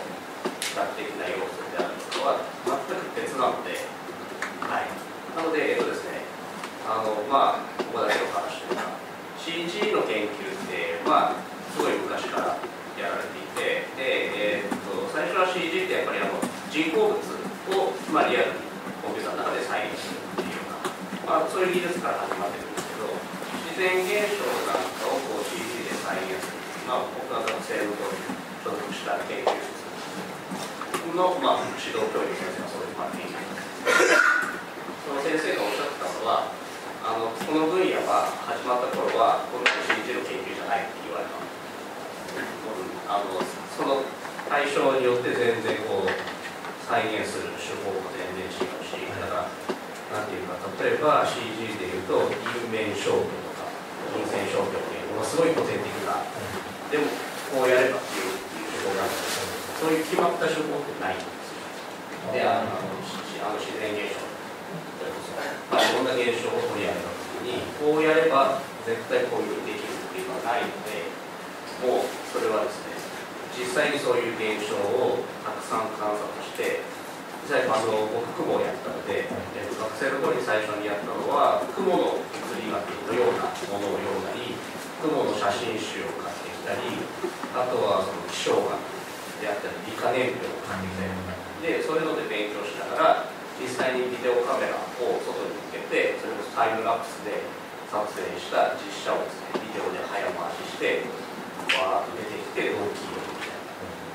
で、それで、あとはですね、やっぱり実装していく中で、その雲の物理学のようなそういうところで解説されている浮力であるとかを実装していちいちそれで様子を見てこれが足りないじゃあこういう要素が欲しいのでじゃあそういうのにはどうすればいいかとその肉付けしていく感じです。なるほど。そうやってこう探すっていう感じです。はい、そのアプローチ自体が僕はそのアプローチ自体を見つけたのが僕がその個人でやってきただけで、それすごく思っていまして、投資時代に決まった方法がないから、後名を取ってもいいけど、それもあくまで自分の観察によって作られるものです。そうですね。その手法っていうのが非常に面白いことになりまして、結構建築の造形にもちょっと持ち込めるところがあるんじゃないかなと思っていまして、その建築の造形の作られ方に一応ロードマップ的な考え方もあったりするんですけども、10年前ぐらいにちょっと流行った複雑系みたいな話でセロートマダとかそういったものがちょっと流行ったんですけども、それたちで今したかもしれないんですけども、これよりももうちょっと自分で現象観察してでその部分に頼ることなく自分で現象を組み立てていって形を形成させていくっていうアプローチはちょっと建築の中にも必要なんじゃないかなって僕はしました。で、そこはすごい気になってます。三宅さんにちょっとお聞きしたいところなんですけども、地形を解析しながらリアルタイムに地形を解析してそれを利用するというところがもう直接そのまんま建築空間に使えるんじゃないかと思っちゃったんですけども、例えばスキャンされた 3D スキャンされた建築空間みたいなのをもうリアルタイムにラブメッシュかっていうことをもしできたとしたら、その空間の中でキャラクターを使ってその空間の、環境的な特性っていうのをリアルタイムに解析してで、キャラクターがどう動くかっていうシミュレーションがもしかしたらできるんじゃないかというイメージを湧いたんですけれども、実際に今ご紹介していただいたのはゲーム空間プロシージャルに生成された、ゲーム空間を解析するというお話だったんですけれども、例えば既存のすでにある空間に対してこういうラブメッシュして最初インフルエンスマップみたいなのを作っていくことみたいなのも可能だったりするんです。はい、そうですね。今ゲームは閉じたデジタル空間から開いた現実へ展開しようとしていて、その時に気になるのが、現実空間をどう把握するか。人工知能って現実空間を把握する能力が極めて低いですね。自動運転がなかなか実現しているのもそのせいなんですけれど、もともとそのナビゲーションメッシュはロボティクスの技術で、現実空間をどうやって動くかというところから開発されたのをゲームに移転して、むしろゲームの方が今すごく一番使っているんですけれど、それもう一度現実戻そうというところがあって、例えばドローンを飛ばして上空から周りの地形を把握して、でそのオブジェクトとその床を判定して床のところにナビゲーションをしようかります。でそういう技術は何に使っていると AR とか VR でそれ VR 空間に持ち込んでもいいですし、現実とミックスさせて AR 空間で例えばこの携帯画面とか、ホロレンズ見るとそこにキャラクターがいる。でキャラクターもそのナビゲーション使えば噴水を避けるとか、このめり込まないように動くことができるみたいな。ソードアート前の劇場版でそういうシーンがありますね。あれは AR 空間にゲームが転送して、そのドローンがまず現実空間をですね、レーザースキャンとか、いろんな手法でですね、画像解析とかで解析するんですね。そこで広場の中でどこを動けるか分かった時点で巨大なモンスターを出すんだけど、巨大なモンスターもちゃんとそのナビゲーションメッシュによって地形を把握してプレイヤーと一緒に戦うみたいな。そういう非常はですね、まだ残念ながら実現はしてないんですけれども、そしてただ Google がやろうとしてるのはそういうことで、衛星とか Google 化で人工知能の一番の弱点である地形データを収集することによって保管することによって、人ですとか、ポケモンみたいなゲームを実現するということになります。現実空間でそういう地形データが仮にできたとして、そこからさらにインフルエンスマップを作るとしたら、例えば、ある人がある地点からある地点に行きたいっていう、今 Google マップとかで Google 検索とかありますけれども、あくまであれは最短距離を出しているだけで、必ずしも、その人にとっていい経路かどうかっていうのは限らないことがあるかもしれない。もしかしたらそういう技術ができてくると、インフルエンスマップみたいなのをリアルタイムに解析できるようになってくると、経路自体の独自性というか、その人それぞれで違う経路が見えてくるということもあり得ないです。そうですね、やっぱり風通しがいい道を行きたいとか、明るい道をなるべく行きたいとか、人間は別に最短経路を知りたいわけじゃないですので、例えばそれを例えば今だと写真をして GPS に紐づいているので、みんなが写真を撮っている場所をインフルエンスマップをするとか、そういうのは実はゲームの中でやられている、ゲームの地形の中でみんなが写真を撮るようにしている絶景だなみたいなところをゲーム内に写真を撮ると、それも情報が集積されて、そこは、ユーザーによって発見された絶景ポイント、そういうこともできたり、あるいは車の中で、車ってどんどん人工知能になると思うんですけど、例えば車のここいい風景だなって誰かが言ったのをその車の中で人工知能が覚えておいて、じゃあここいい場所だなっていうつぶやいた場所をデータに集積して、それをインフルエンスマップにして、それぞれの人に言うと、集合値みたいな形で、自然といい場所が見つかる、そういうことを未来が近いという、そういう考え方をロケーションベースと AI 場所依存 AI ですね。それは非常に建築、もしくは都市に形成がもう一点ちょっとお聞きしたかったことがあるんですけれども、参考例で出していただいたプロシージャルの生成の例で、プロシージャルに地形を生成する部分で、ノーマンズスカイのスクリーンショットを出していただいたんです。僕もあれ、ちょっと出たときに考え方面白いなと思って、ちょっと YouTube とかでプレイ動画とか見てたんですが、ちょっと思ったのが、もう何億通り何兆通りっていう惑星をプロシージャルに生成できるけど、1週間ぐらいプレイした後の人の感想を見ると、大体が上長でつまらないというような意見になってる。やっぱり何兆通りあるって言っても、パターンっていうのが、なんとなくマイナーなアップデートにしかなってないというか、そういう感じなのかな。そうですね、ちょっと今日は紹介したノーマンスカイはさっきの先生のガスシミュレーションみたいなことをやっていて、惑星作るときにまずガスシミュレーションから始めて、で固定化していって惑星の形状を決めて、でここで海とかを決めていくわけですね。でもちろんそこに考慮されていないのはおっしゃる通り、エンターテインメントとしてそれは面白いのかと。人間が作ったマップ、例えば、スーパーマリオギャラクシーとすごくよくできてるマップとプロシージャーって対極にあって、実はゲームクリエイターでもその間行ったり来たりするんですね。すごくよくできてて、もうすごい面白いんだけど、何枚やってると、なんとなく手のひらで驚かせるような、そういう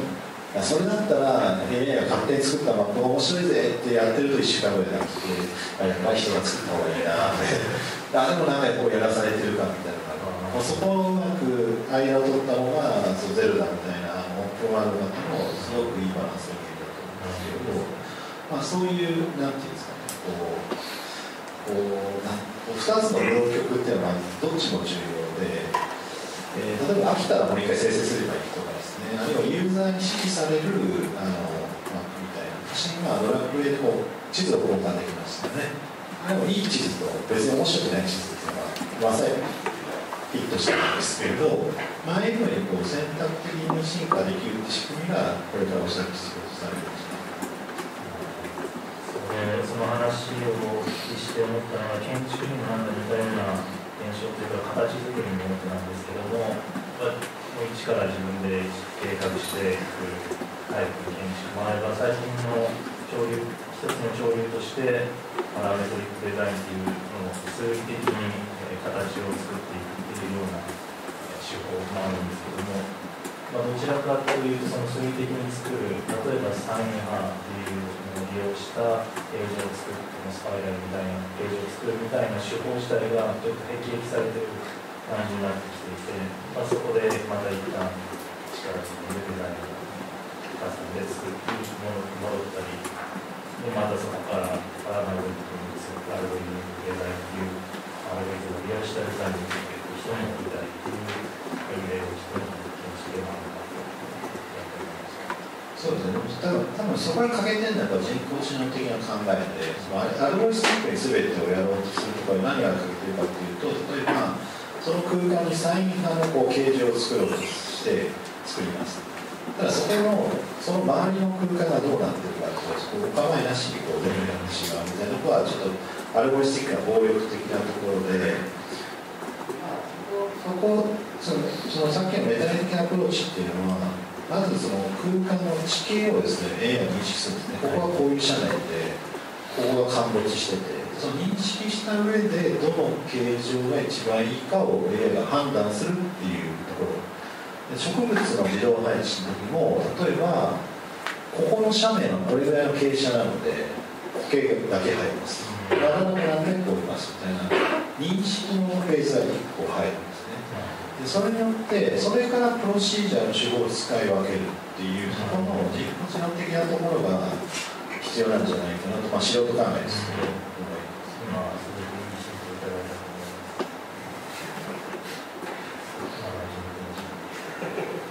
ありがとうございます。じゃあ次の質問に移らせていただきたいと思います。質問2なんですが、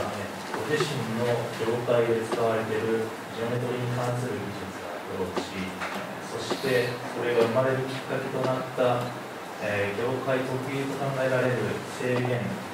を教えてくださいという質問です。建築でいうと、例えば重力っていう制限の上で、立てないとか、そういう制限の上で技術が発展していたという流れがあると思うんですが、そういう、ジオメトリに関する技術に関して、ご自身の所属されている、活動されている業界の中では、こういった発展をされているのかなというのをちょっとお聞きしたいなと思っております。岸さんからお願いします。スイッチをお願いします。ですね、この質問結構なかなか難しくて、なかなか答えにくいなと思ったんですけど、なぜかというと、ジオメトリの制限とかっていうのは、特に僕がやってるようなエンタメ利用のための CG の研究っていうのは、CG って結局はコンピューターの中でデータを作ればいいだけなので、何でもできる制限はないっていう感じなんですね。で何でもできるんですけど、よくあるのが、僕が研究しているような分野でよくあるのがこの質問ですね。評価ですね。CG の業界、CG の研究なんかでも、例えばアルゴリズムに比べて計算が速くなりましたとかっていうんであれば、計算時間を単純に比べればいいわけですし、計算量減りましたっていうんであれば、オーダー計算すればいいので評価できるんですけど、今日初めの方から僕が話してるように、リアルなって言うんですよね。言ってきてるんですけど、で多分お聞きになってる皆様の中にも、多分リアルってどういうことって多分思ってる方いらっしゃると思うんですけど、まさにそうですね。リアルってどうやって評価するのとこれが結構ですね、いろんな学会とかで発表してたり、いろんなところで話も言われるんですけど、結構難しいんですね、リアルかっていうのを評価するのは。ただ、僕が所属しているような大学関係ですと、学術研究なので、学術研究である以上、やっぱり評価っていうのは大事であると思います、僕はですね。で、特にプロシージャルアニメーション、ビジュアルシミュレーションですね、何度も言ってるように、物理現象、物理式を厳密に解くっていう研究分野ではないので、視覚的経験とか視覚的記憶にのっとるんですね、やっぱりどういうところに視覚的な特徴があるのかっていうのを抽出して、でそれでプロシージャルにアニメーションを生成するっていう分野で、じゃあ評価をどうするかというと、これはですね、もう究極の答えになるんですけど、これはもう僕の意見です。全く違う意見の方も多分いらっしゃると思います。僕の意見だと思って聞いていただければですね、 CG 研究の利点っていうのは、それを発表するときに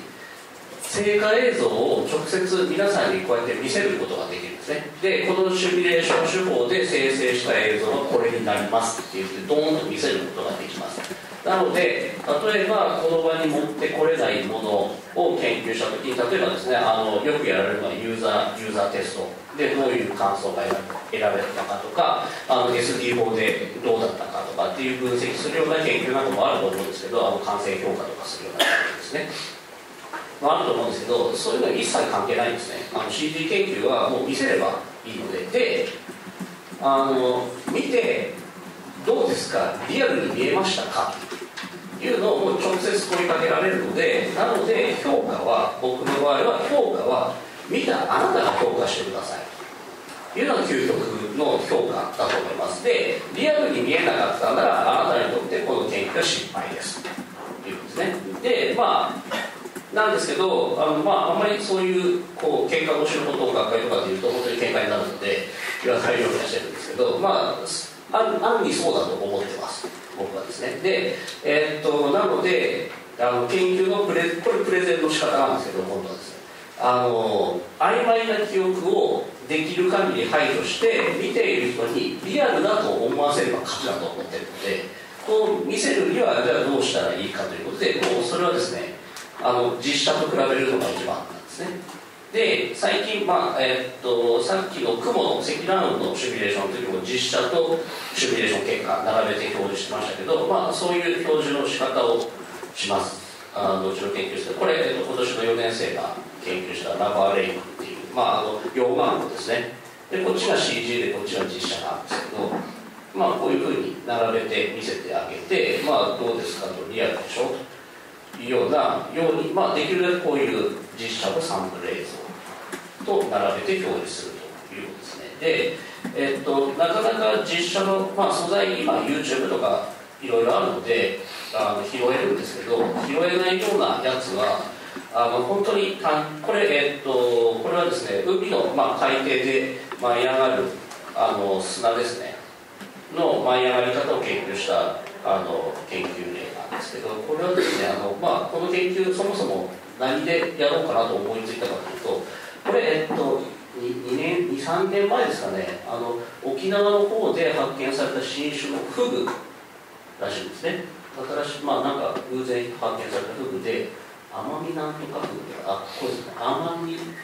星空フグとかっていうフグが発見されたとかっていうのでニュースで流れててですね、このフグがなんか面白い生態を持ってて、海底にこんなミステリーサークルを作るらしいです。でこれ求愛行動らしいんですけど、でこの映像が流れてですね、それニュースでボーっと見てたら、ここでボーっと砂が巻き上げるんですね。こうやって砂が巻き上がるんですね。これを見てて、すでに雲とかさっきの雪崩の雪煙の研究やってたので、これできるじゃんと思ったんですね。単純に本当に研究ネタになると思って、これできそうだと思って取り掛かった研究なんですけど、水中で砂が巻き上がるって、これちょっとその手法なんですけど、単純にはやっぱりいかないんですね。で砂に関して調べたら、砂っていうのは流形によって、大きさによって3種類ある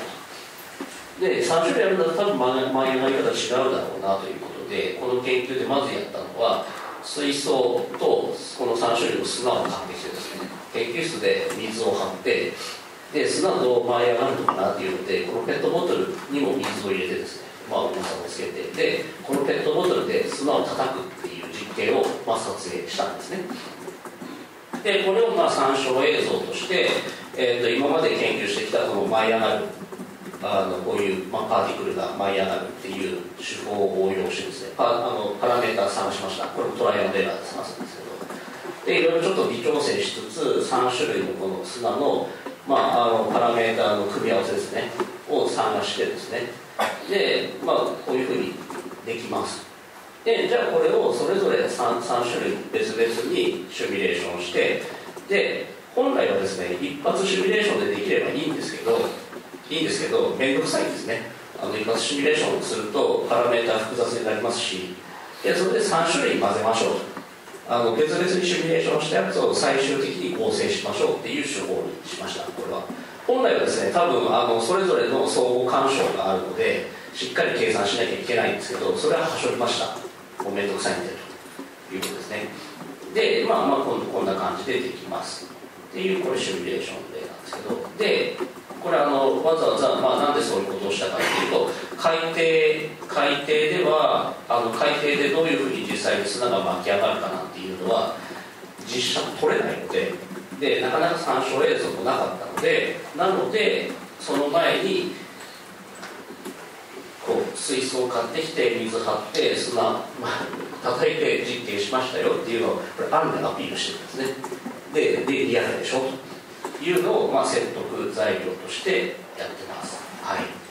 でリアルかどうかっていう質問に対してはそういう評価を考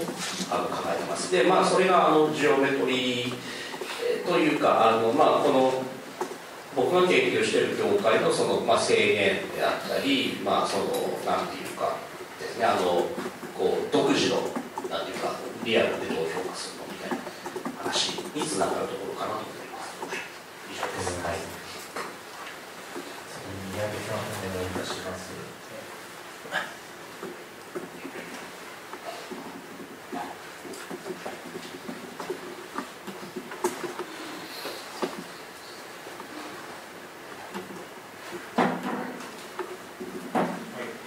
ではゲーム業界の制限からどういう技術が生まれたかというの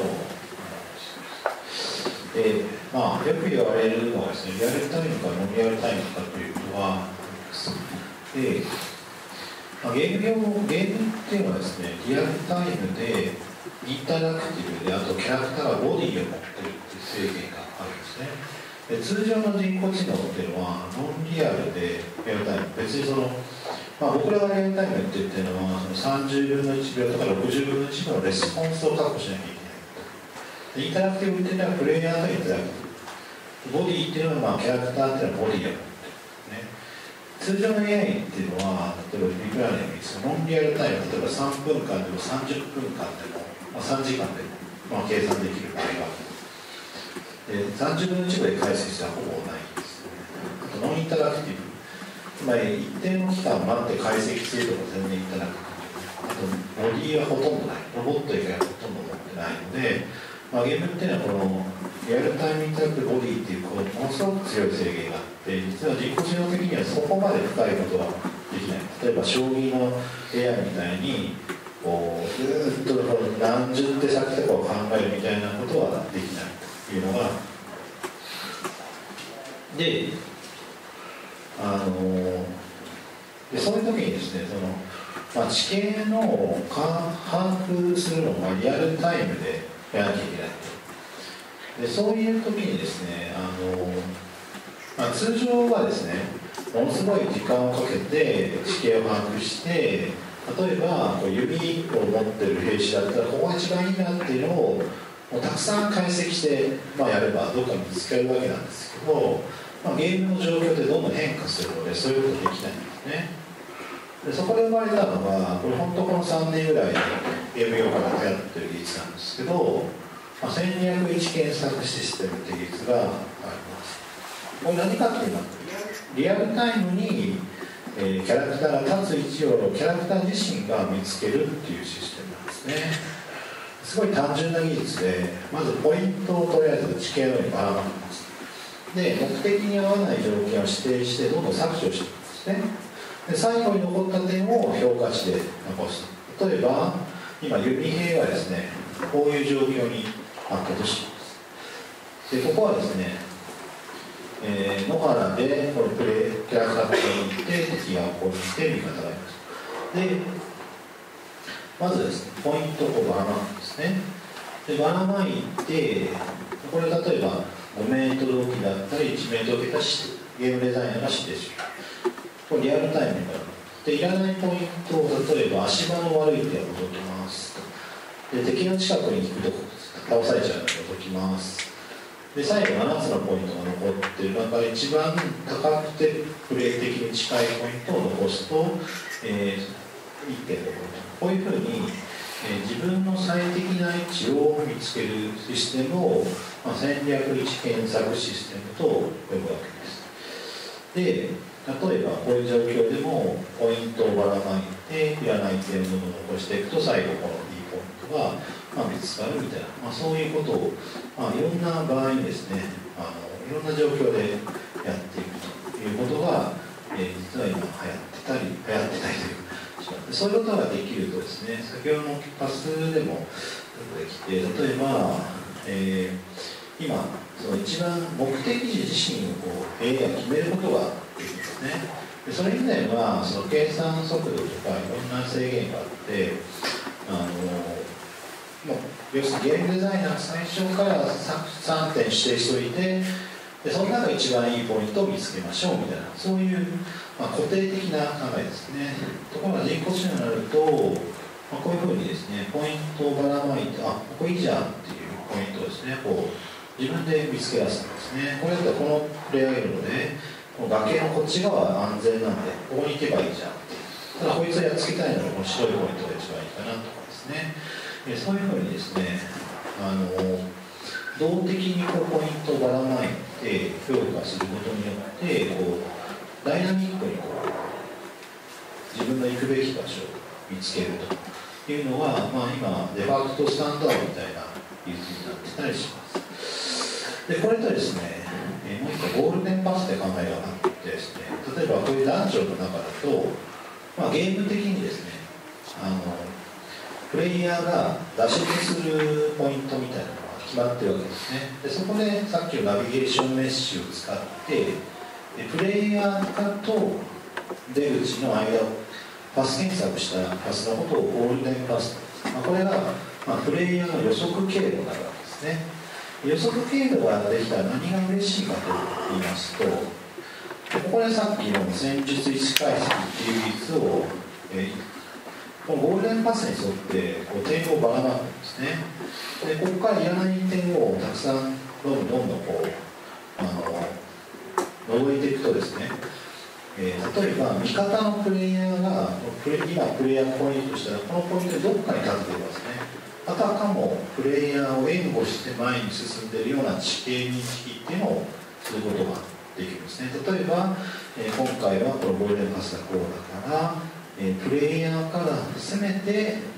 8メートル離れた場所をこっち以降のどこかに立ってなさいねと。そのプレイヤーが進むとまたこれがこのポイントがこっち来てみたいな形になります。でそういう解析をですね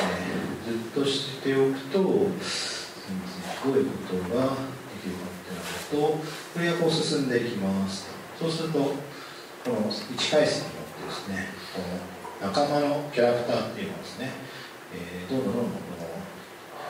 このプレイヤーの位置に沿ってゴールデンパスも変わりますし、このゴールデンパスに沿ってこの仲間プレイヤーの位置っていうのもちょっと意地悪してこういう狭いところに入って振り向いてもやっぱりこのゴールデンパスに沿った場所に仲間プレイヤーがいると、そういうふうにですね実はちょっと昔は難しかったんですけど、ナビゲーションメッシュゴールデンパス戦術位置解析という技術を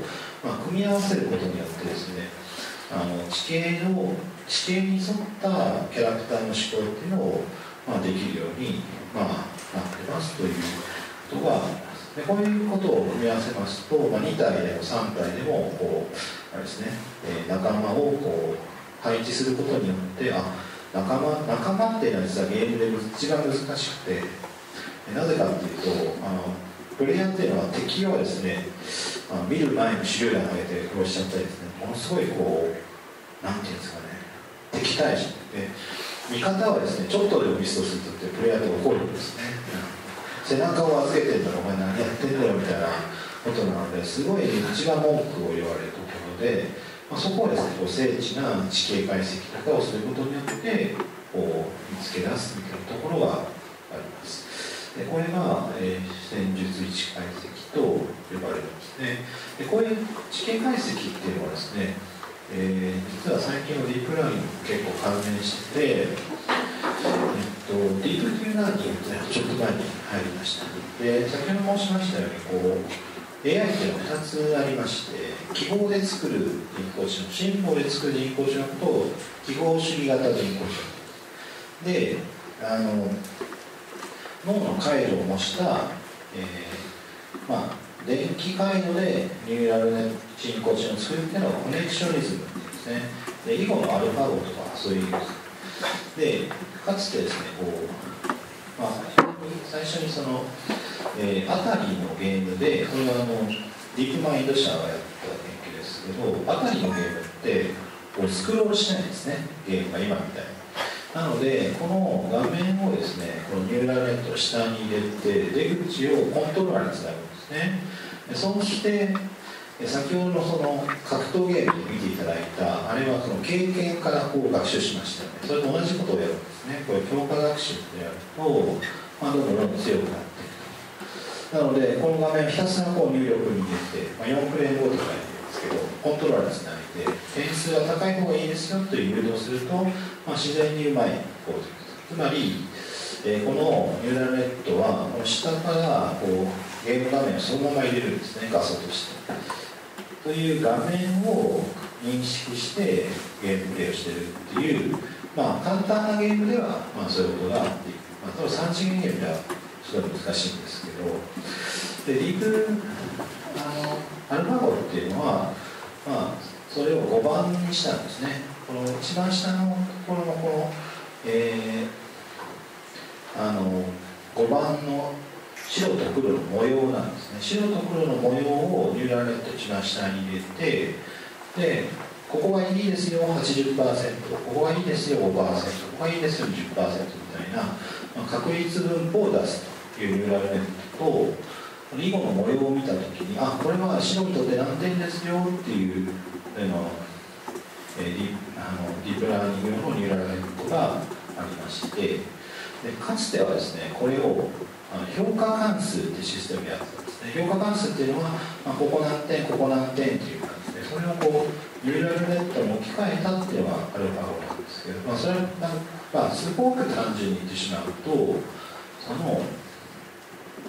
囲碁っていう盤面をこう模様みたいな形でこう見立ててるんですね。でそれによってこう直感的にこうパターンを見つけ出してるっていうのが、最近の、ディープラーニングっていう形で、これバッと入れるとこことここがいいですよみたいなのをこうポッと出してくれるっていうのが、最近 AI だったりします。ということで、そういうふうになんていうんですかね、この盤面理想的なものっていうのはですね、常にこうAI が得意なんですね。でゲーム AI がなかなか進化しなかった理由として、デジタルゲームっていうのは1975年からあるんで、もっと前からなんですけど、連続空間の AI ってすごい難しいんですね。人工知能って結局連続的な量っていうのを把握することが苦手なんです。それを理算化して把握するっていうことをずっとやってきたんですね。それを簡単に言うとですね、現実空間をチェス盤に見立てるってことなんですね。で先ほど言った戦術位置解析っていうのは、かつてはそれを開発中に先ほど言ったそのナビゲーションメッシュとかウェイポイントでやってきた。それはプロセッシングパワーが上がることによって、このリアルタイムにこの地形をチェス盤に見立てて、でその評価関数をつける。でこれもいずれはディープラーニングみたいなものでこう学習されるようになるんですけど、そういうふうにどんどんこうオフラインっていう、その計算パワーっていう制限を超えて、かつてオフラインでやってきたものを、リアルタイムでやるようになる。で現在この囲碁とかあたりのやつっていうのはリアルタイムではないですね。ずっとこう経験を重ねることによって、出来上がったものはほぼリアルタイムに起きますけど、学習過程としてはものすごい時間がかかりますけれども、そういったものがリアルタイムに使えるようになると、ゲーム AI でも、そういうのが使えるようになるというシナリオになっています。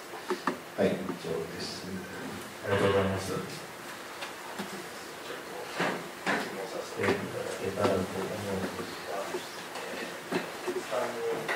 お聞きしたいんですが、評価がご所属されている業界では、リアルに見えることが第一であるというお話いただいたんですけども、例えば今全て映像で見ていただいたんですけども、そのどれもリアルに見えてすごいなと思ったんですけども、例えば見せ方として今結構見せ方もいろいろ多様化してきているじゃないですか。例えば AR だったり VR だったりとか、そういったもの、そういった見せ方の、映像で見るのはやっぱり視点が決まってきて、その一つの視点から見えるリアルさっていうのが、確認できると思うんですけども、今後その3次元空間ベースで物事をもっと考える、考えていくってなったときに、リアルに見せるっていうことを多角的にいろんな視点から見てもやっぱりリアルに見えますよねみたいな、そういう感じにはなっているんですかね。それがもうすでになっているのかっていう。それは多分その映像なりCG をどういう用途で使うかにもよるのかなって思います。確かに VR とか AR で用いる場合には当然いろんな角度から見てリアルだっていうのは必要ですし、ただ、映像映画とかでそういう最終的にアウトプットが2次元のコンテンツでいいんであれば、そこはいくらにでもどうにでもなるかなという気はしますね。はい。求められているこういった研究が求められている業界って例えばそうターゲットは映像業界だとか、ゲームの中でもエフェクト系の、ところはターゲットにしてで、今のところ、うちの研究室の話でいうと、VR とか AR とか特にリアルタイムとかはあんまり目指していないっていうのが現状です。個人的に見た目のリアルさ、結果のリアルさが重要っていうところではあったんですけど、個人的にやっぱ面白いなと思うのは、どちらかというとプロセス、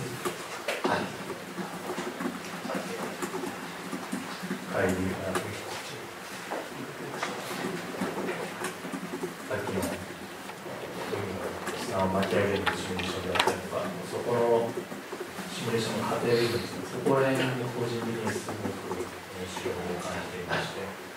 ぱり学会とかではそういう過程自体はあまり評価されないんですか？どちらかというと過程の方がやっぱり学会の場合は評価対象というか、どうしても最終的な映像のクオリティとかはそれこそCG って皆さんものすごい CG を見ちゃってるので、それに比べるとどうしても大学の一研究室が作る CG とかっていうのはしょぼくなるのはしょうがないのかなっていう気はしていて、なのでどういうアルゴリズムなのか、それこそ最終的に、シミュレーションなんかは最終的にレンダリングしてなくてもパーティクルドットで描画して、それがどういう動きをしているかとかっていうのを見れば、あとはそれなりのレンダーを持っていけばレンダリングできるんでっていう話なので、な家庭の方とかが重要だとは思います。はい。その過程の中で一つ面白いなと思ったのがですね、砂の実験の最後の方で見せていただいた3種類のシミュレーションを最後に合成したっていう言われてたんですけども、やっぱり計算を早くするためであったりとか、そういうためにやっていることだと思うんですけども、ちょっと技術的な質問というか、合成するっていったときにどういう計算っていうか、ボリュームを例えば足し合わせてっていうことっていう構成が。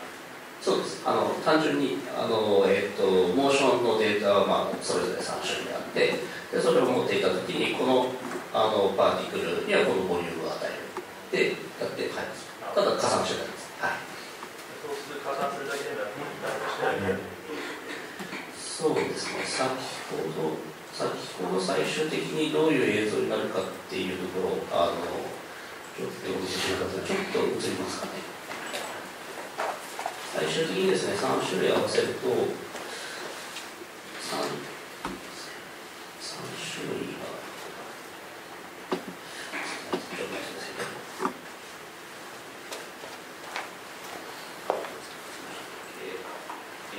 どうですね、3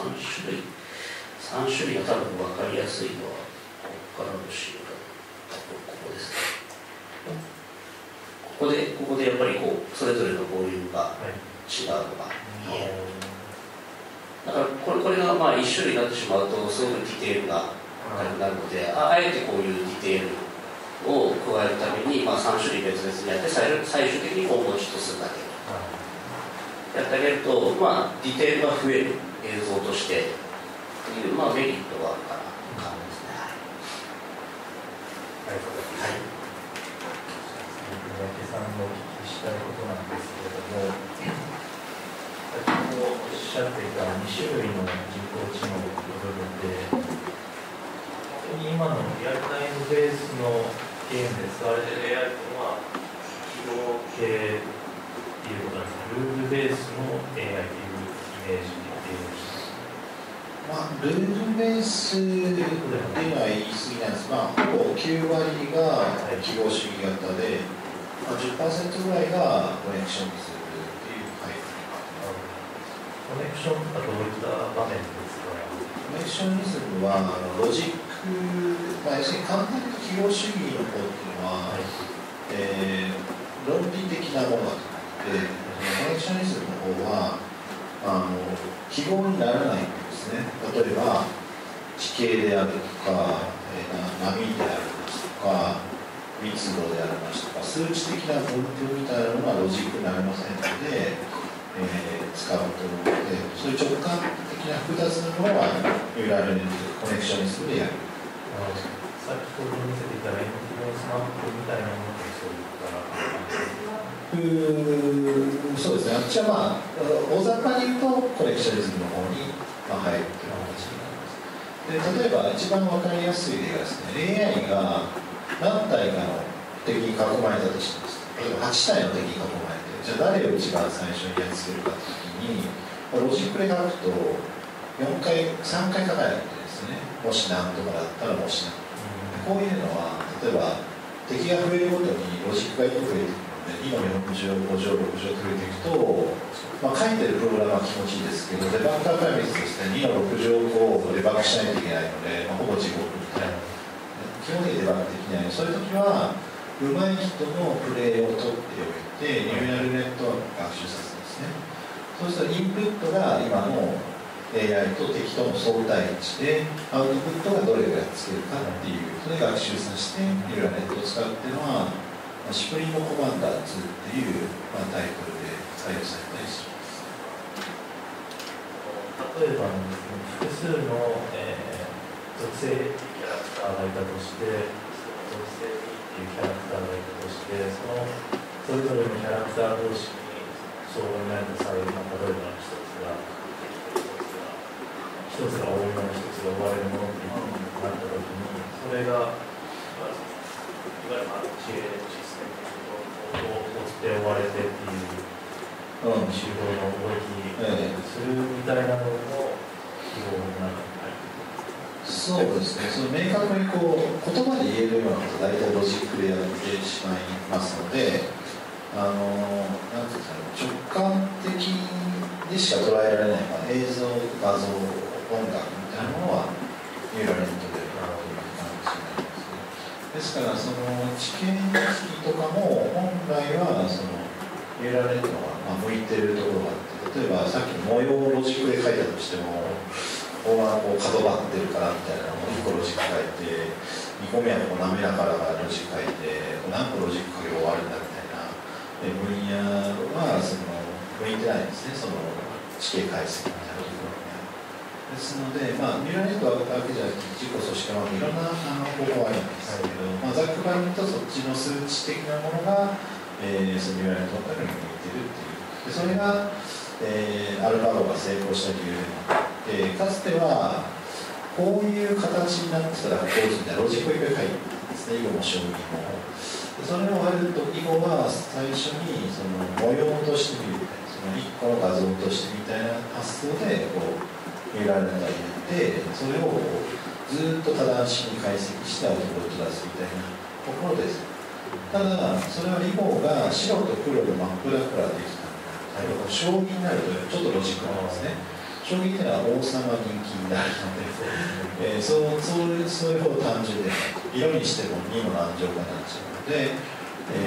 それの場合はじゃあその3つのコマの配置をから学習しようみたいな、そういう発想でできたのが最近のボナンザとかコナンザという。ありがとうございます。時間が押してきたので、次の質問に行きたいと思います。それが最後の質問になります。ジョメトリーに関してご自身が所属されている業界の中で、今語っていただいた業界の制限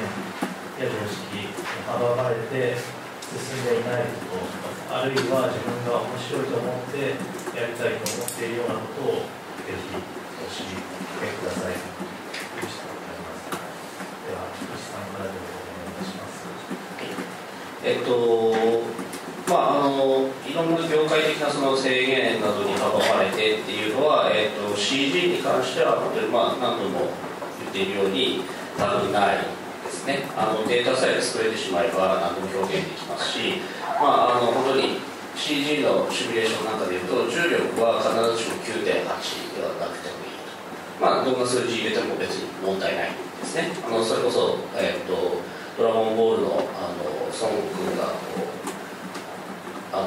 海王様のところで修行したように重力が何十倍あっても別に問題ないわけですね、 CG の場合で、そういう意味では制限はないんですけど、僕がこう面白いだろうなと思っているところは、今日ご一緒なのが三宅さんというのもあるってそうないんですけど、別にAI かなと思ってますやっぱり。で AI プラスプロシージャルっていうこのスライドを用意したらですね、先ほど宮城さんのスライドにあったなと思って言われてしまったんだと思ったんですけど、かなと思ってます。でやっぱりプロシージャル手続きの中に、AI を絡めて、で僕が真っ先にですね AI を絡めたいって思ったのはどこかっていうと、何と言っているようにシミュレーションって結局パラメータの調整がトライアンドエラーでものすごくこれ本当に大変なんですね。シミュレーションって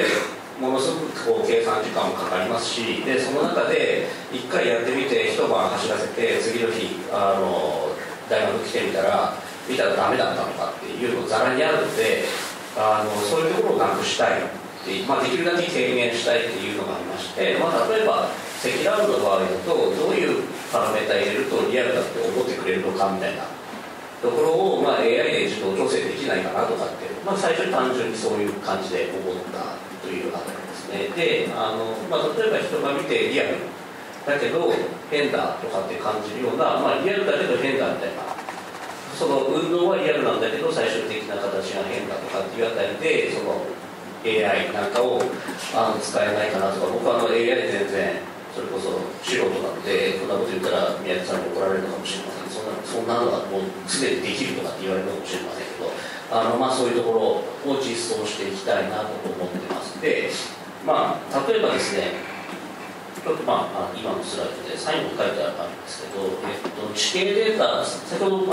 宮城さん、これも偶然なんですけど、宮城さんのスライド、お話の中に地形のデータがっていう話があって、こ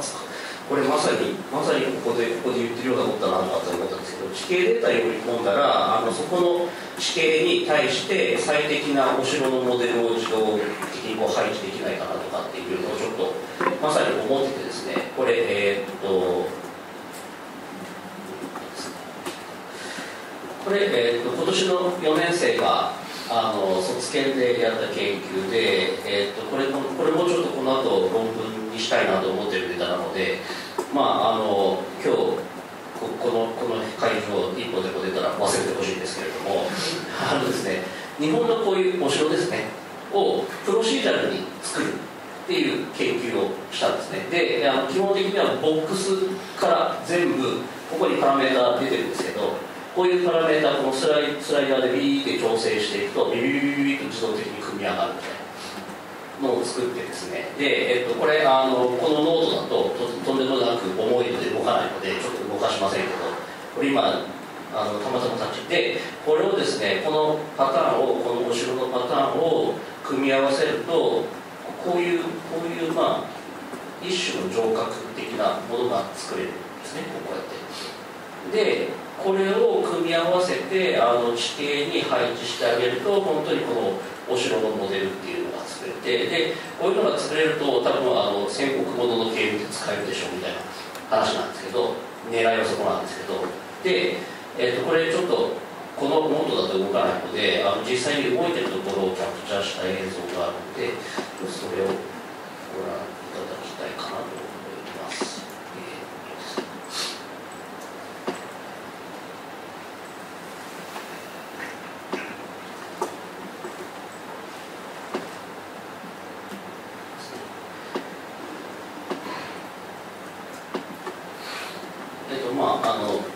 この研究をするときにですね、日本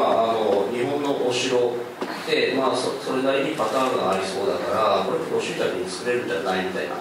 でもともとの発想はCG では、シティエンジンとかっていう、街を作るっていうような、技術がですね、何年も前にシーグラフなんかで発表されて、で去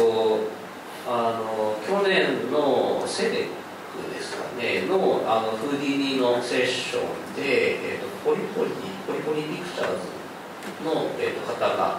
あれですグランツーリスモの背景ですねのビルなんかをプロシージャーで作るっていうような技術が発表されてたんですけど、そういうのに関連して、うちの研究室でこういう日本のお城っていうのをやったんですね。で、そのポリフォニーさんのところのあれは偶然だったんですけど、セデックが夏にあったので、うちはこれ4月ぐらいから研究始めたので、その発表を聞いた時に危ねえと思ったんですけど、日本のお城だったらもう丸かぶりだったとかって思って、でこういう感じで作れます。でこれを応用するとですね、こういうお城のなんていうか一つの配置が作れて、でこれを今後はですね、やっぱり地形データ読み込んで、その地形に合わせてここに天守閣を作ると、だから外敵から守りやすいとか、そういうところを判断して自動でこういう配置を作りたいとかっていうのをちょっと思ってて、でそこにAI 絡められないかなとかっていうので、さっきのインフルエンスマップとかすごく面白いと思って、なるほど、あそこにやっぱりインフルエンスというかヒートマップを作ってあげればできるのかなとかっていうのをちょっと、感じました。それがこれから僕がちょっと面白いかなと思っているあたりです。ありがとうございます。非常に面白いです。次、宮家さんお願いいたします。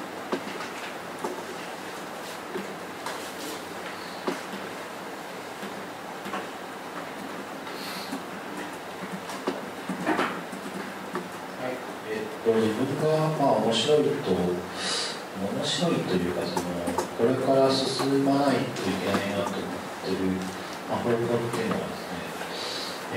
オメトリーを使って、いろんな、面白いことを展開していく上で、結構今、分岐点あったりする。それ何かってさっき言ったような、リアルタイムとロングタイムの境目が壊れつつあるというところなんですね。例えば、ホライゾンっていうゲームなんですけど、ゲームのマップっていうのは普通はゲーム開発にちゃんと構築してポリゴンを圧縮した状態を持ってみたいなのが普通ですね。ところがですね、もう最近はそういうモデルを持たない。何やるかっていうと、プレイヤーがゲームを起動した時点で生成してしまう。それも完全に、決まったものを生成する。決まったものだったら生成する必要ないんじゃないと思うかもしれないですけど、昔からゲームっていうのはメモリーが潤沢な時はメモリーに用意しておけばいい。計算パワーが多い時は計算パワーの方に任せる。例えば1980年代ぐらいの前半っていうのは計算パワーの方が大きかったのでデータとして持たない。乱数でその場でマップを作るというのが流行った。その後メモリーがどんどん大きくなってきたんでデータを乗ってみましょう。でそれが実際にもう一回3回転ぐらいしてるんですけど再感知してて、例えばこのマップをですね濃淡マップで持つんですね。で濃淡マップで持つっていうのはそんなに珍しくはなくて、例えばスコアっていうゲームでこういう密度マップからこういう植物の配置をやるみたいなことはやられたりしました。であるいは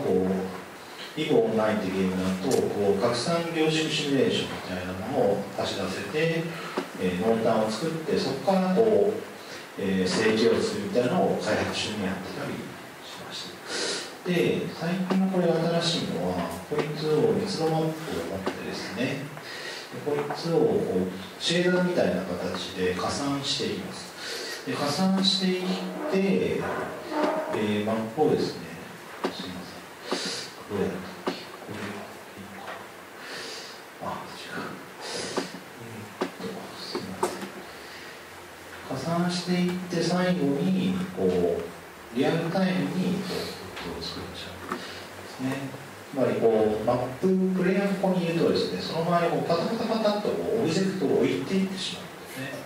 でそうすることによってデータを軽く持つっていうことができて、で開発中はですね、わっと各レイヤーを作っています。芝生のやつとか、灌木であるとか、でそういうレイヤーをどんどん重ねて足し合わせると道のレイヤー、芝生のレイヤー、木のレイヤーみたいな形で全く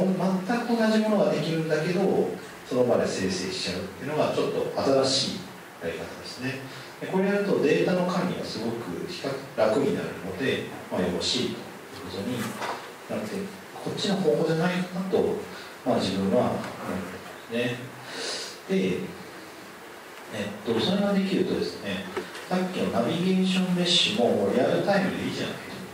今までは開発中で作ったんですけど、これはもうその場でナビゲーションメッシュ作っちゃうんですね。デバッグはどうするんだっていう話もあるんですけど、そういうパターンは多分研究されてシステムがブラッシュアップすることでデータってブラッシュアップしたらもちろんそのゲームではいいんですけど次のタイトル使えないです。むしろどんなマップが来てもちゃんとしたナビゲーションメッシュが作れますよっていうシステムの方が実は拡張性が高いので、マップもリアルタイム、そしてナビゲーションメッシュもリアルタイム、つまりデータをなるべく持たないで今のプロセッシングパワーで全部ジオメトリーからナビメッシュから、作っちゃおうぜみたいなそういう流れが、来ていたりします。そして最近はですね、さっきの最初にお見せしたその 3D パス検索にもそういう流れが来ててですね、いけるかな、すみません。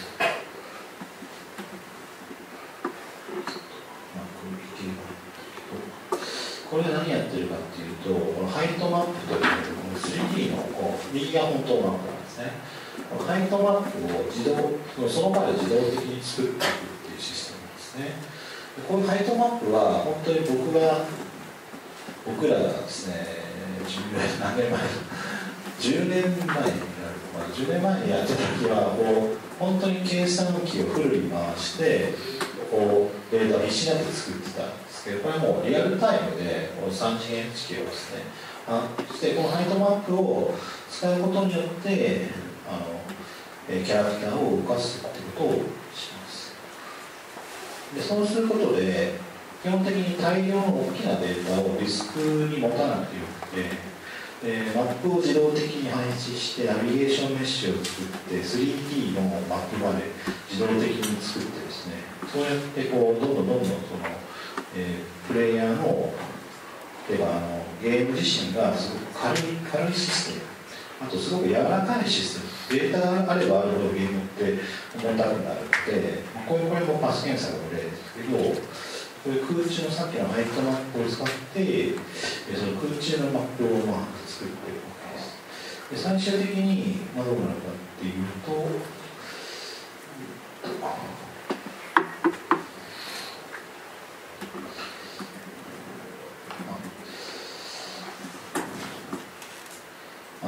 地形、どんな地形でもですね、その場でハイトマップを作って、ハイトマップはですね、さっき言ったように粗いハイトマップ、ちょっと中ぐらいのハイトマップで近づいていくと細かいもの、つまりこういうのは LOD っていうんですけど、近場は細かく遠くは適当で、適当なパス検索をしておいて近くに行ったらすごい精緻なパス検索を行うので、こういうふうにですね、かつて一番重かった3次元パス検索まで最近はリアルタイムでやるっていうふうになっているので、地形解析をですね、もういろんなテクニックを使ってリアルタイムで行うことで、ゲーム開発とかコンテンツ生成とかを、最後まで柔らかく保つみたいなのが、こんなことをやってる今ホライズンだけなんですけど、これからの、ゲーム内のジオメトリー解析の方向は、こっちの方向ではないかなと。リアルタイムのシステムブラッシュアップのでインテリジェンスを獲得するっていうところかなと考えています。以上です。ありがとうございます。移らせていただきたいと思うんですけども、せっかくなので菊池さんが先ほどおっしゃられていたリアルと思われるパラメータの探し方、探すことが IR さできるかどうかというのをちょっと三宅さんにぜひゲーム開発だとなるとデザイナーが決めてしまいますけれど、いくつかユーザーに選ばせる方法デバッグ中にテスターさんに選んでもらうことで原的アルゴリズム的にパラメータを決めるとか、ただそれはちょっとトリッキーな方法なので、あるいは最近だとリアル、フィジカルベースとか、物理演算を使ったものっていうのは最初から物理計算なんでリアルだっていうと、あとフォトグラメ写真から起こすっていう最近はあっても、だからリファレンスがリアルなら全部リアルだろうで、もう一個はプロシージャールってすごいさっき言われたように欠点がいっぱいあるんです。いっぱい作っておいてどれがリアルかって分かんないので、そのプロシージャールツールって案外使い勝手が悪いんですよ。なぜなら江野先生おっしゃるようにパラメータを決めるのが大変なんで、だから例えば、バーッとテクチャーを作ってデザイナーがこれってやる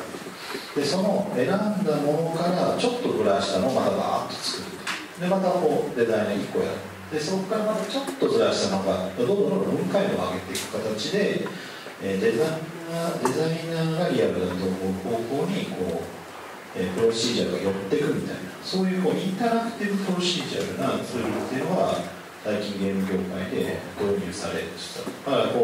デザイナーふんぞり返って、昔はこうやって書いてふんぞり返ってこれっていうとどんどんAI がですね、そうでございますかって昔のお父さんみたいにどうですかってこれって言ったらまた同じようなのを持ってきてみたいな、ああいうシステムが向いてるんじゃないかな。いわゆる ABC テスト的な。そうですね。テストと進化アルゴリズムを組み合わせて。なるほど。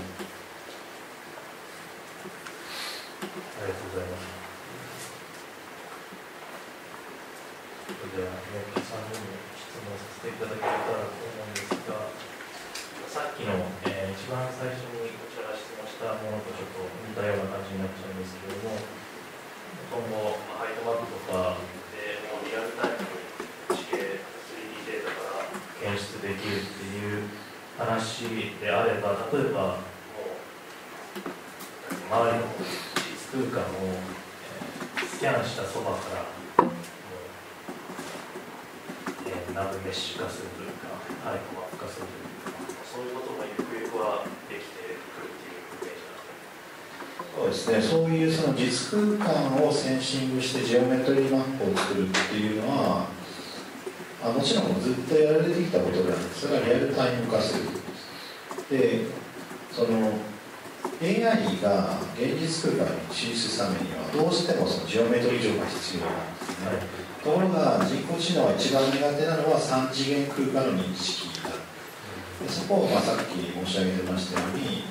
Google がその AI 企業はよく知ってるわけです。だから人工衛星を打ち上げてジオメトリー取ったり、モニターを走らせる。ただそれはリアルタイムではなかったわけです。たくさんデータ収集した後に、解析して整形してやる。ところがその速度っていうのはどんどん上がってきていて、今だと例えば、レーザーを使ってコンサート会場だけ一瞬でこう3次元の形状を作るとか、そういう機器も開発されているので、かつてずっと衛星とか Google からやってきた仕事を実際今リアルタイムでできるところまで来ていて、それはやっぱり自動運転の研究とか投資っていうのによって自動運転だと常にリアルタイム、でもリアルタイムでできないから今はGoogle からデータを組み合わせたりしてるんだと思うんですけれど、それはいずれもう全部リアルタイム化で、そうすることによってそれを今度は我々エンターテインメントが使わせてもらって、さっき言ったような現実空間でゲームを展開するような時にジオメトリーとかハイトマップをその場で作ってしまう。そしたらユーザーがこう箱とかをこう置いてもらって、ユーザーが作った現実にこう箱でもらわなきゃいけないですけど、マップで AI を動かすこともできるようになる。そうなったら結構革命的ですね。計画の領域もどうしようかなと思ったそんな気がします。お聞きしたいことはあるんですけれども、時間が今13なので、ちょっとツイッターの方に上げていただいているお客様からの質問をちょっと読ませていただいて、45分に会場そうですね。じゃあ会場からちょっとご質問をいただけたらと思います。挙手してください。お願いいたします。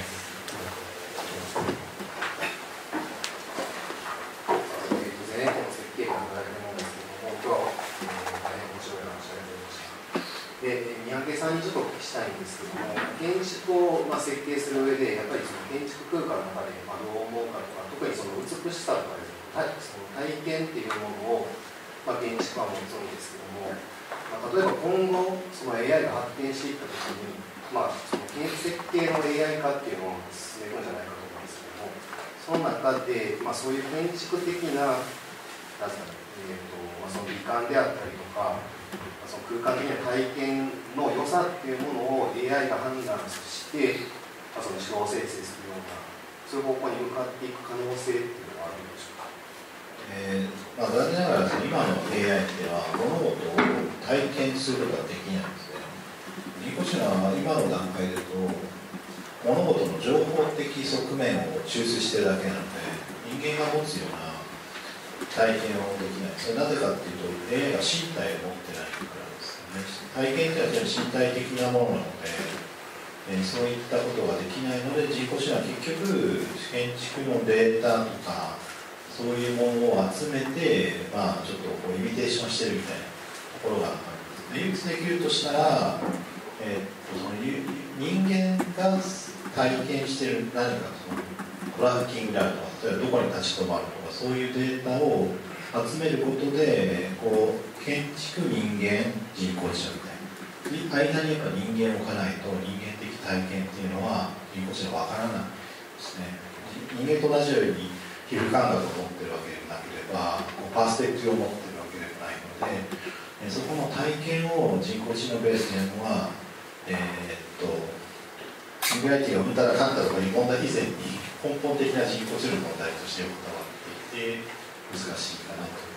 むしろだから人間の間に送ってそれを人工知能を解説するのが、いいんじゃないかなという気がします。はい、ありがとうございました。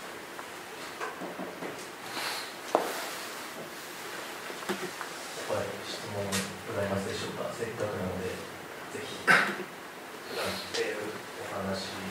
ではないと思うのでぜひご質問ください。お願いいたします。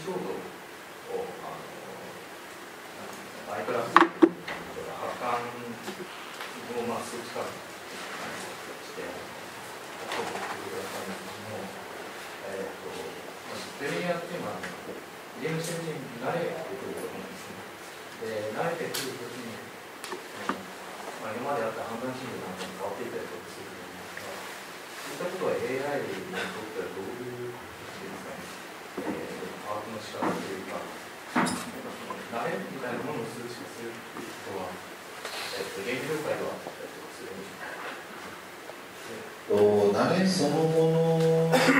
が、逆に言うと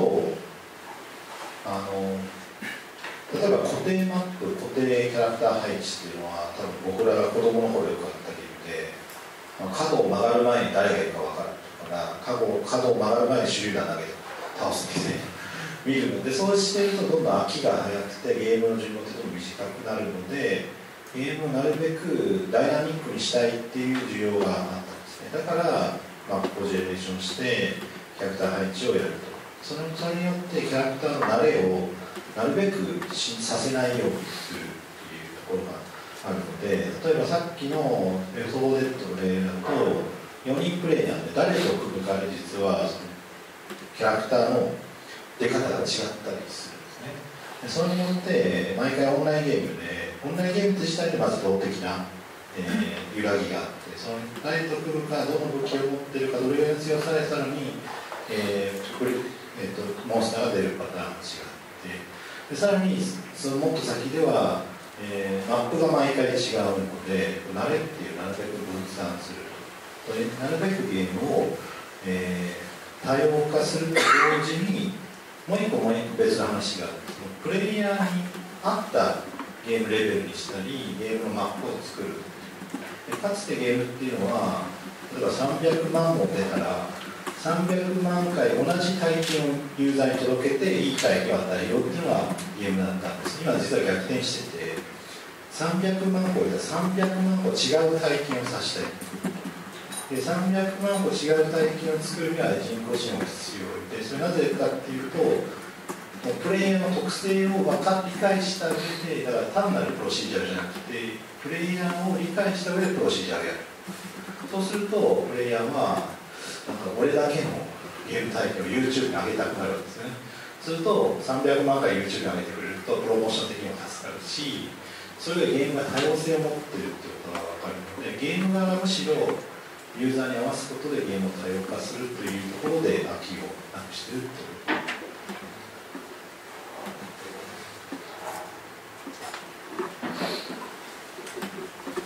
他にありますでしょうか。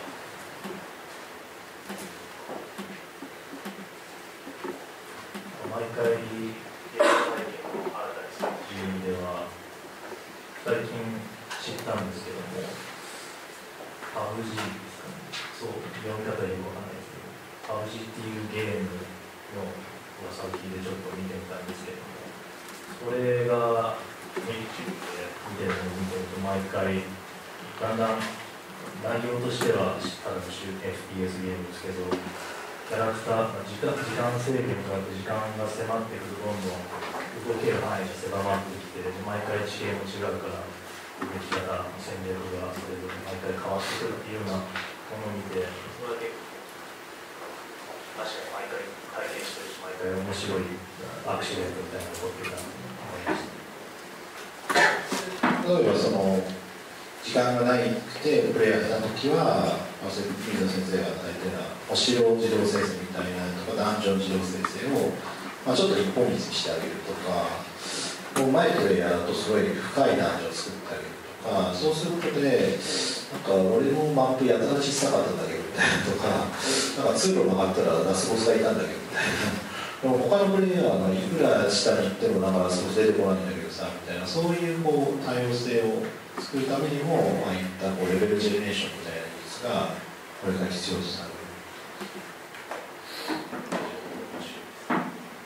何かご質問ありますでしょうか。もしなければ時間的にそろそろ、終わりにしたいと思うんですが、ちょっと時間が押してしまった関係で片付けが10時まで全部片付けないといけないので、皆さんにちょっと片付けのお手伝いを思っております。これで一応まとめさせていただきたいんですけれども、ありがとうございます。